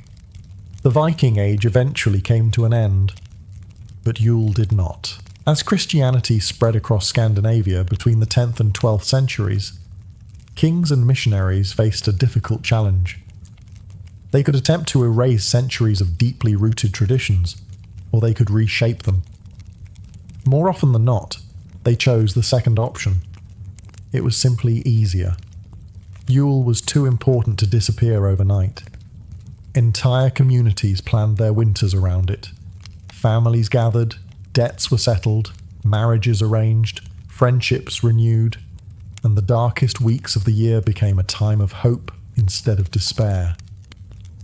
Asking people to abandon all of that would have been like asking them to forget part of who they were. Instead, the festival slowly changed. Long before the newspapers called him Public Enemy Number One, before Chicago whispered his name with equal parts fear and fascination, Al Capone was simply another child growing up in one of New York City's busiest immigrant neighborhoods. He was born Alphonse Gabriel Capone on January 17th, 1899, in Brooklyn, New York. His story did not begin with violence or wealth. It began in a crowded apartment filled with siblings, hard-working parents, and the daily challenges shared by thousands of immigrant families chasing the American dream at the turn of the 20th century. His father, Gabriele Capone, had emigrated from the small town of Angri, near Naples in southern Italy. Trained as a barber, he hoped America would offer opportunities unavailable in his homeland. His mother, Teresa Raiola Capone, was a seamstress whose days were spent sewing clothes while raising a growing family. Together they would have 9 children, and every pair of hands contributed to keeping the household running. The Capones settled in Brooklyn because it was already home to a large Italian community. Entire streets echoed with the sounds of Naples and Sicily. Italian bakeries filled the air with the smell of fresh bread, Neighbourhood markets sold familiar foods from the old country, and Catholic churches became centres of community life. It was possible to spend an entire day speaking Italian without ever needing English. Yet life was far from easy. Brooklyn, at the beginning of the 20th century, was exploding with new arrivals from Europe. Apartment buildings known as tenements packed dozens of families into cramped spaces. Several people often shared a single bedroom, while entire buildings relied on communal toilets in the hallway or courtyard. Privacy was a luxury few could afford. Outside, the streets never rested. Horse-drawn wagons rattled over cobblestones beside electric streetcars. Dock workers hurried toward the Brooklyn waterfront before sunrise, while factory whistles marked the beginning and end of exhausting shifts. Children filled the sidewalks, inventing games between pushcarts, shouting vendors, and laundry lines stretched from one building to another. Young Al grew up in this noisy, energetic world. His parents valued discipline, religion, and honest work. Like many immigrant mothers, Teresa hoped education would give her children opportunities she had never known. Gabriele expected his sons to respect authority and contribute to the family's future. But Brooklyn offered another education as well. Beyond the family home lay neighborhoods where poverty mixed with opportunity, where ambitious boys admired not only hard-working fathers, but also the well-dressed young men who always seemed to have money in their pockets. Alphonse Capone was still just a child, but the streets around him were already teaching lessons that no classroom ever could. If home shaped Al Capone's values, the streets of Brooklyn shaped his instincts. As the Capone family settled into life in New York, they moved through neighborhoods that were changing almost by the month. Red Hook, Carroll Gardens, and the areas surrounding the Brooklyn Navy Yard were crowded with immigrants from Italy, Ireland, Germany, and Eastern Europe. Every block seemed to have its own language, traditions, and unwritten rules. For a young boy, it was an exciting place to grow up. The docks buzzed with activity from dawn until dusk. Cargo ships unloaded coffee, fruit, machinery, and textiles from around the world. Longshoremen wrestled heavy crates onto the piers while tugboats whistled across the harbour. Nearby factories filled the air with smoke, and the constant rhythm of hammers and machinery became the soundtrack of daily life. Children treated the streets as their playground. They played stickball, marbles, handball, and improvised games using whatever they could find. Fire hydrants became gathering places during hot summers, while abandoned lots transformed into baseball fields. Arguments were settled quickly, friendships formed just as quickly, and every child learned to stand up for themselves. In neighborhoods like these, confidence was often just as valuable as size. Al Capone proved to be an energetic and outgoing boy. Friends later remembered him as intelligent, funny, and fiercely loyal to those he trusted. He enjoyed making people laugh and was known for his quick wit, but he also had a temper that surfaced whenever he felt insulted or challenged. It was a combination that earned him both friends and enemies. The streets also introduced children to another reality. Organized gangs were already woven into neighborhood life. Contrary to the dramatic images created by later Hollywood films, these were not yet sophisticated criminal empires. Many began as loose groups of local boys who protected their own blocks, fought rival neighborhoods, and searched for excitement. Older teenagers acted as leaders, while younger boys looked up to them with admiration. To many immigrant children, these older youths appeared successful. They dressed well, carried themselves with confidence, and always seemed to have money despite working very little. A neatly tailored suit or polished shoes could make a powerful impression on a boy whose father worked long hours simply to pay the rent. At the same time, respectable adults viewed these groups very differently. Parents warned their children to avoid bad influences, priests preached about honest living, and teachers urged students to stay in school. They understood how easily a curious boy could drift from harmless street games into increasingly dangerous company. Young Al stood between those two worlds. Inside his home, discipline and hard work were expected.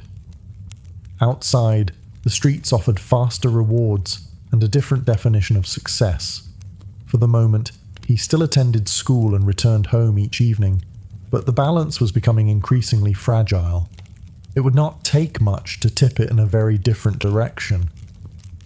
As Al Capone grew older, the gap between the world his parents wanted for him and the one waiting outside their apartment became increasingly difficult to ignore. Like millions of children in New York, he attended public school. Teachers quickly noticed that he was not unintelligent. Quite the opposite. Capone learned quickly when he applied himself, read well, and showed flashes of leadership that made him popular among classmates. Had circumstances been different, he might easily have followed a far more conventional path. But school demanded patience. The streets rewarded confidence. Those were two very different lessons. By the time Al reached his early teenage years, discipline had become a growing problem. He disliked taking orders, questioned authority, and found it difficult to hide his temper. His reputation among other students grew, not because he was the best scholar, but because he rarely backed down from an argument or a fight. The turning point came when he was around 14 years old. According to the most widely accepted accounts, Capone became involved in an argument with one of his teachers after being disciplined for disruptive behavior. During the confrontation, he struck the teacher.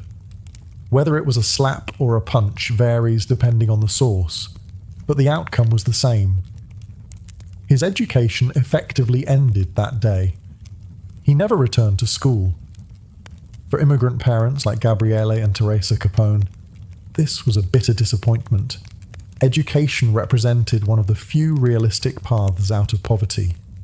Every year spent in school increased the chances of finding skilled work instead of endless manual labor. Watching their son abandon that opportunity must have been deeply frustrating. Without school, Al entered the workforce. He accepted whatever honest jobs he could find. At various times, he worked in a candy store, a bowling alley, and as a cutter in a bookbinding shop. These were demanding jobs with long hours and modest pay. Most required standing for much of the day, while performing repetitive tasks under the watchful eye of supervisors. The wages helped support the family, but they offered little excitement. Each morning looked remarkably similar to the last. Work hard, earn a few dollars, go home, and repeat tomorrow. Outside those workplaces, however, another world continued to tempt him. Street gangs were becoming more organized. Illegal gambling, protection rackets, and small-time theft generated far more money than honest labor ever could. Young men only a few years older than Capone wore expensive suits, visited fashionable cafes, and seemed untouched by the financial worries that dominated immigrant households. To an ambitious teenager, the comparison was difficult to ignore. Leaving school did not instantly transform Al Capone into a criminal. It simply removed one of the strongest influences encouraging him toward a different future. With education behind him and few opportunities ahead, he began spending more time with young men whose ambitions extended well beyond legal employment. Among them was one man who would change the course of his life forever, Johnny Torrio. By his mid-teens, Al Capone had reached a crossroads. He still held ordinary jobs from time to time, earning an honest wage that helped his family survive. But the streets of Brooklyn offered another career path, one that promised faster money, better clothes, and a level of respect that many young men from poor neighborhoods struggled to find through legal work alone. Standing at the entrance to that world was a man named Johnny Torrio. Unlike many neighborhood toughs, Torrio did not rely on brute force alone. Born in southern Italy and raised in New York, he possessed something rarer than physical strength: patience. He viewed organized crime less as constant street fighting, and more as a business. Gambling, prostitution, loan sharking, and protection rackets all generated steady profits when managed carefully. Violence, in Torrio's eyes, was expensive. Negotiation was often far more profitable.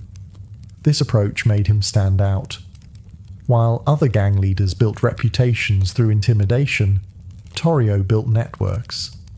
He maintained relationships with politicians, businessmen, police officers, and rival criminals alike. He understood that influence could accomplish things that fists never could. Young Al found this fascinating. Capone had already developed a reputation for being fearless, energetic, and fiercely loyal.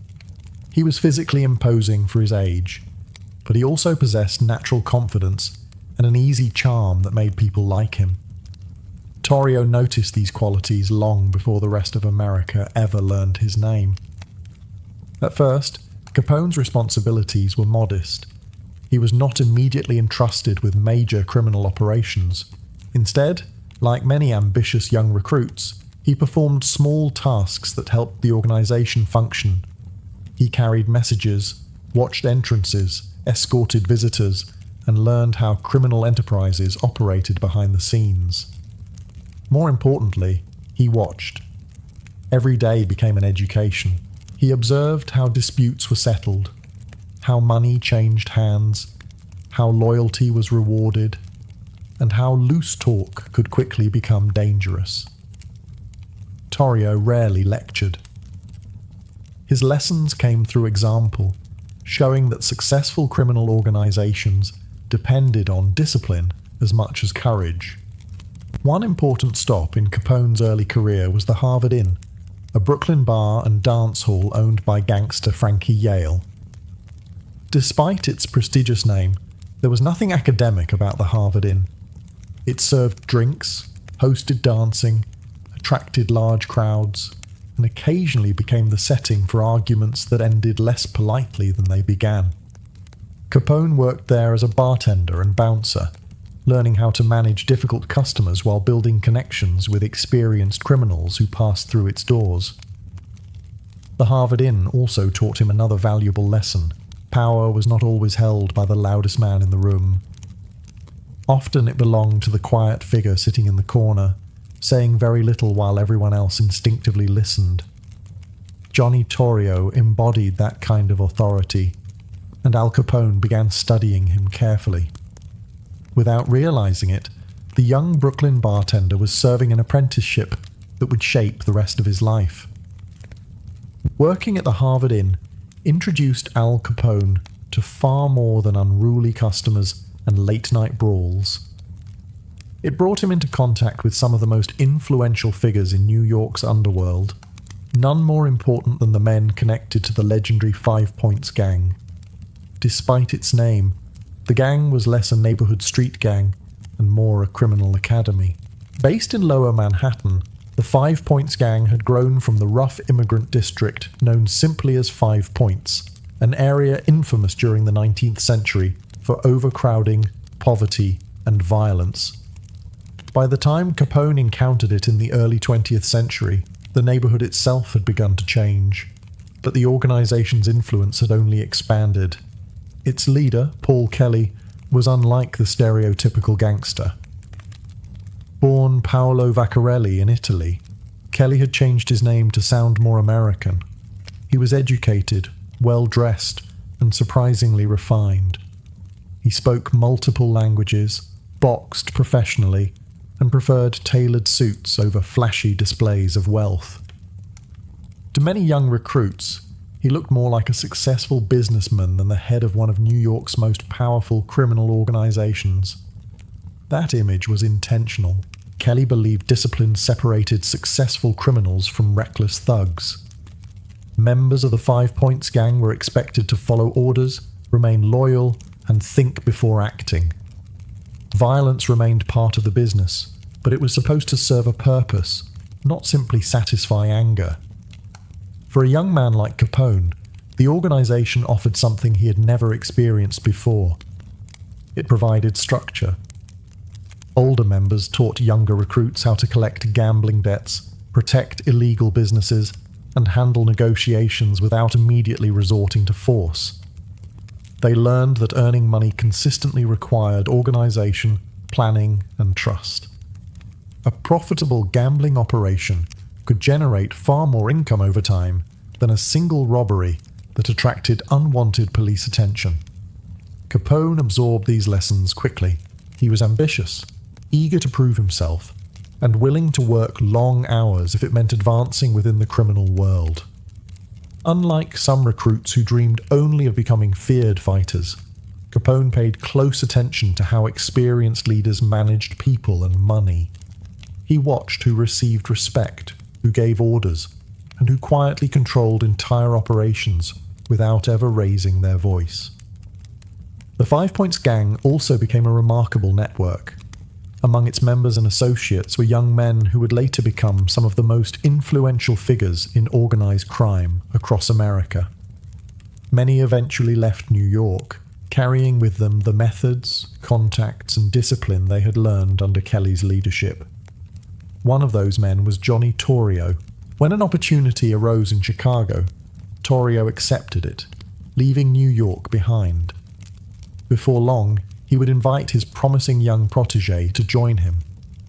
Al Capone was about to leave Brooklyn for the first time, unaware that the next city he called home would transform him from an ambitious street recruit into one of the most notorious gangsters in American history. For years, New York had been Al Capone's classroom. Its crowded streets had taught him confidence. Honest jobs had shown him the limits of hard work alone. The Five Points Gang had introduced him to discipline, organization, and the unwritten rules of organized crime. But despite everything he had learned, Brooklyn was only the beginning. The next chapter of his life would unfold nearly 800 miles away. The opportunity came through Johnny Torrio. By the late 1900s, Torrio had left New York for Chicago, where he worked for one of the city's most influential crime bosses, James Big Jim Colosimo. Unlike the gang conflicts that dominated New York's streets, Chicago offered something much larger. The city was growing at an astonishing pace. Its factories, railroads, stockyards, and booming population created enormous wealth. And wherever large amounts of money gathered, illegal businesses were never far behind. Torrio quickly established himself as Colosimo's trusted advisor. He helped organize gambling operations, prostitution networks, and protection rackets into a remarkably efficient enterprise. Torrio believed expansion required dependable men, and when he looked back toward New York, one name stood out above the others: Al Capone. By this point, Capone was around 20 years old. He had also entered a new stage of his personal life. In 1918, he married May Coughlin, an Irish-American woman from Brooklyn. Their son, Albert Francis Capone, known to family and friends as Sonny, had been born shortly before their marriage. For a brief moment, it appeared that Capone might settle into a more ordinary existence. He had a wife, a young child, and enough legitimate work to support his family modestly. But honest employment rarely offered the financial security he desired.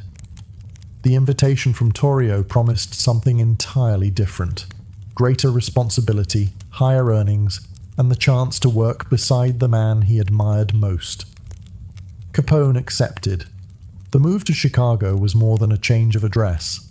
It marked the end of his apprenticeship. In New York, he had largely followed instructions. In Chicago, he would begin helping manage operations himself. When he arrived, the city seemed almost overwhelming. Smoke poured from enormous factories. Elevated trains thundered overhead. Thousands of workers crowded the streets each day, while politicians, businessmen, immigrants, and criminals all competed for influence in one of America's fastest-growing cities. Compared with Brooklyn, Chicago felt bigger, wealthier, and far more ambitious. It also stood on the edge of enormous change. Only a few years later, the United States would outlaw the manufacture and sale of alcohol through prohibition. What many politicians believed would improve public morality instead created one of the most profitable black markets in American history. And standing beside Johnny Torrio, Al Capone was perfectly positioned to seize the opportunity. When Al Capone arrived in Chicago, the city already possessed a thriving criminal underworld. Gambling houses operated behind unmarked doors, prostitution districts generated enormous profits, and protection rackets reached into neighborhoods across the city. Johnny Torrio and Big Jim Colosimo had built one of the most successful organizations in America without relying on alcohol alone. Then the rules changed. In January of 1920, the 18th Amendment and the Volstead Act took effect, officially banning the manufacture, transportation, and sale of alcoholic beverages throughout the United States. Supporters believed prohibition would reduce crime, strengthen families, and improve public morality. Instead, it created an opportunity unlike anything organized crime had ever seen. Millions of Americans still wanted beer, whiskey, and wine. Restaurants wanted customers. Saloons wanted to stay open. Wealthy businessmen quietly stocked private cellars, while ordinary workers searched for places to enjoy a drink after exhausting shifts. The demand remained exactly the same. Only the supply had become illegal. Johnny Torrio recognized the opportunity almost immediately. To him, bootlegging was not simply another criminal activity. It was an enormous business waiting to be organized. Breweries could continue producing alcohol in secret. Trucks could transport it under cover of darkness. Speakeasies, illegal bars, hidden behind ordinary storefronts, could sell drinks at prices far higher than before. Every step of the process generated profit. Not everyone agreed. Big Jim Colosimo remained surprisingly cautious. His existing businesses already earned him a fortune, and he feared that entering the bootlegging trade would bring unwanted attention from federal authorities. To Colosimo, the risks outweighed the rewards. Torrio saw it differently. He believed refusing to enter the alcohol business would allow rival gangs to grow stronger, while his own organization stood still. The disagreement created tension at the highest levels of Chicago's underworld, tension that would soon have deadly consequences. Capone watched all of this closely. Although still relatively young, he had become one of Torrio's most trusted assistants.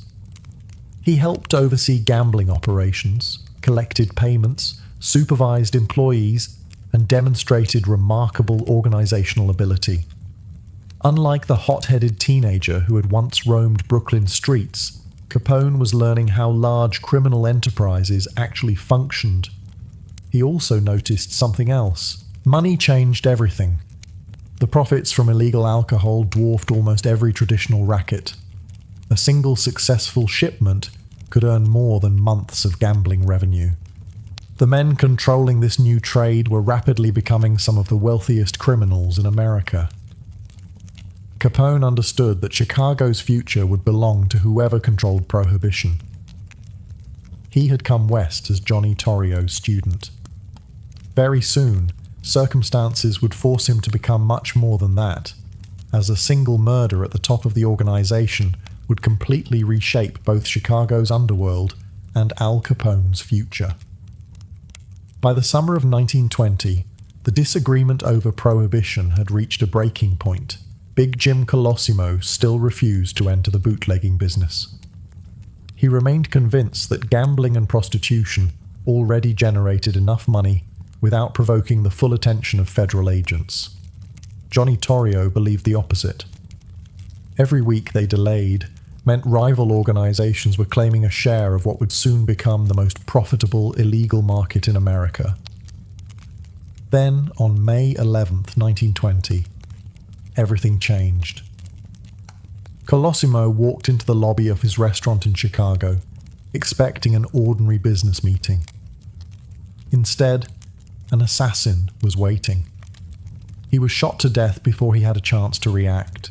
The murder has never been officially solved, but historians have long suspected that Johnny Torrio ordered the killing. Whether Al Capone had any direct involvement remains uncertain. Some early accounts claimed he may have helped arrange the murder or brought in assassins from New York, while many modern historians find little solid evidence to support those stories. What is certain is that Capone benefited enormously from what happened next. With Colosimo gone, Johnny Torrio assumed control of the organization. Almost immediately, he expanded into bootlegging. Breweries were purchased or secretly reopened. Delivery routes stretched across Chicago and into neighboring towns. Warehouses became storage depots, while hundreds of speakeasies quietly served customers behind hidden doors. The operation grew with astonishing speed because the public had never truly stopped wanting alcohol. Capone became Torrio's right-hand man. His responsibilities multiplied almost overnight. No longer limited to collecting payments or supervising individual businesses, he began overseeing entire sections of the organization. He managed employees, settled disputes, coordinated shipments, and ensured profits continued flowing upward. Torrio valued something Capone possessed in abundance: absolute loyalty. Capone also possessed remarkable energy. He worked long hours, remembered names, solved problems quickly, and inspired confidence among many of the organization's younger members. Although newspapers would later portray him as little more than a violent gangster, those who worked alongside him recognized another quality: he was an effective manager. Unfortunately for Chicago, he was managing an illegal empire. As profits increased, so did competition. Other gangs wanted their share of the alcohol trade. Political corruption deepened as bootleggers bribed officials for protection. Police officers found themselves caught between enforcing prohibition and accepting generous payments to ignore it. Violence, once confined to smaller neighborhood disputes, gradually became organized and increasingly deadly. Johnny Torrio had built one of the most powerful criminal organizations in America, but success made it a target. Before long, an assassination attempt would nearly end Torrio's life. His decision afterward would change American criminal history forever, placing the entire empire into the hands of the young man who had arrived from Brooklyn only a few years earlier: Al Capone. By the beginning of 1925, Al Capone was only 26 years old. Most men his age were still trying to establish careers or support young families. Capone was about to inherit one of the largest criminal organizations in the United States.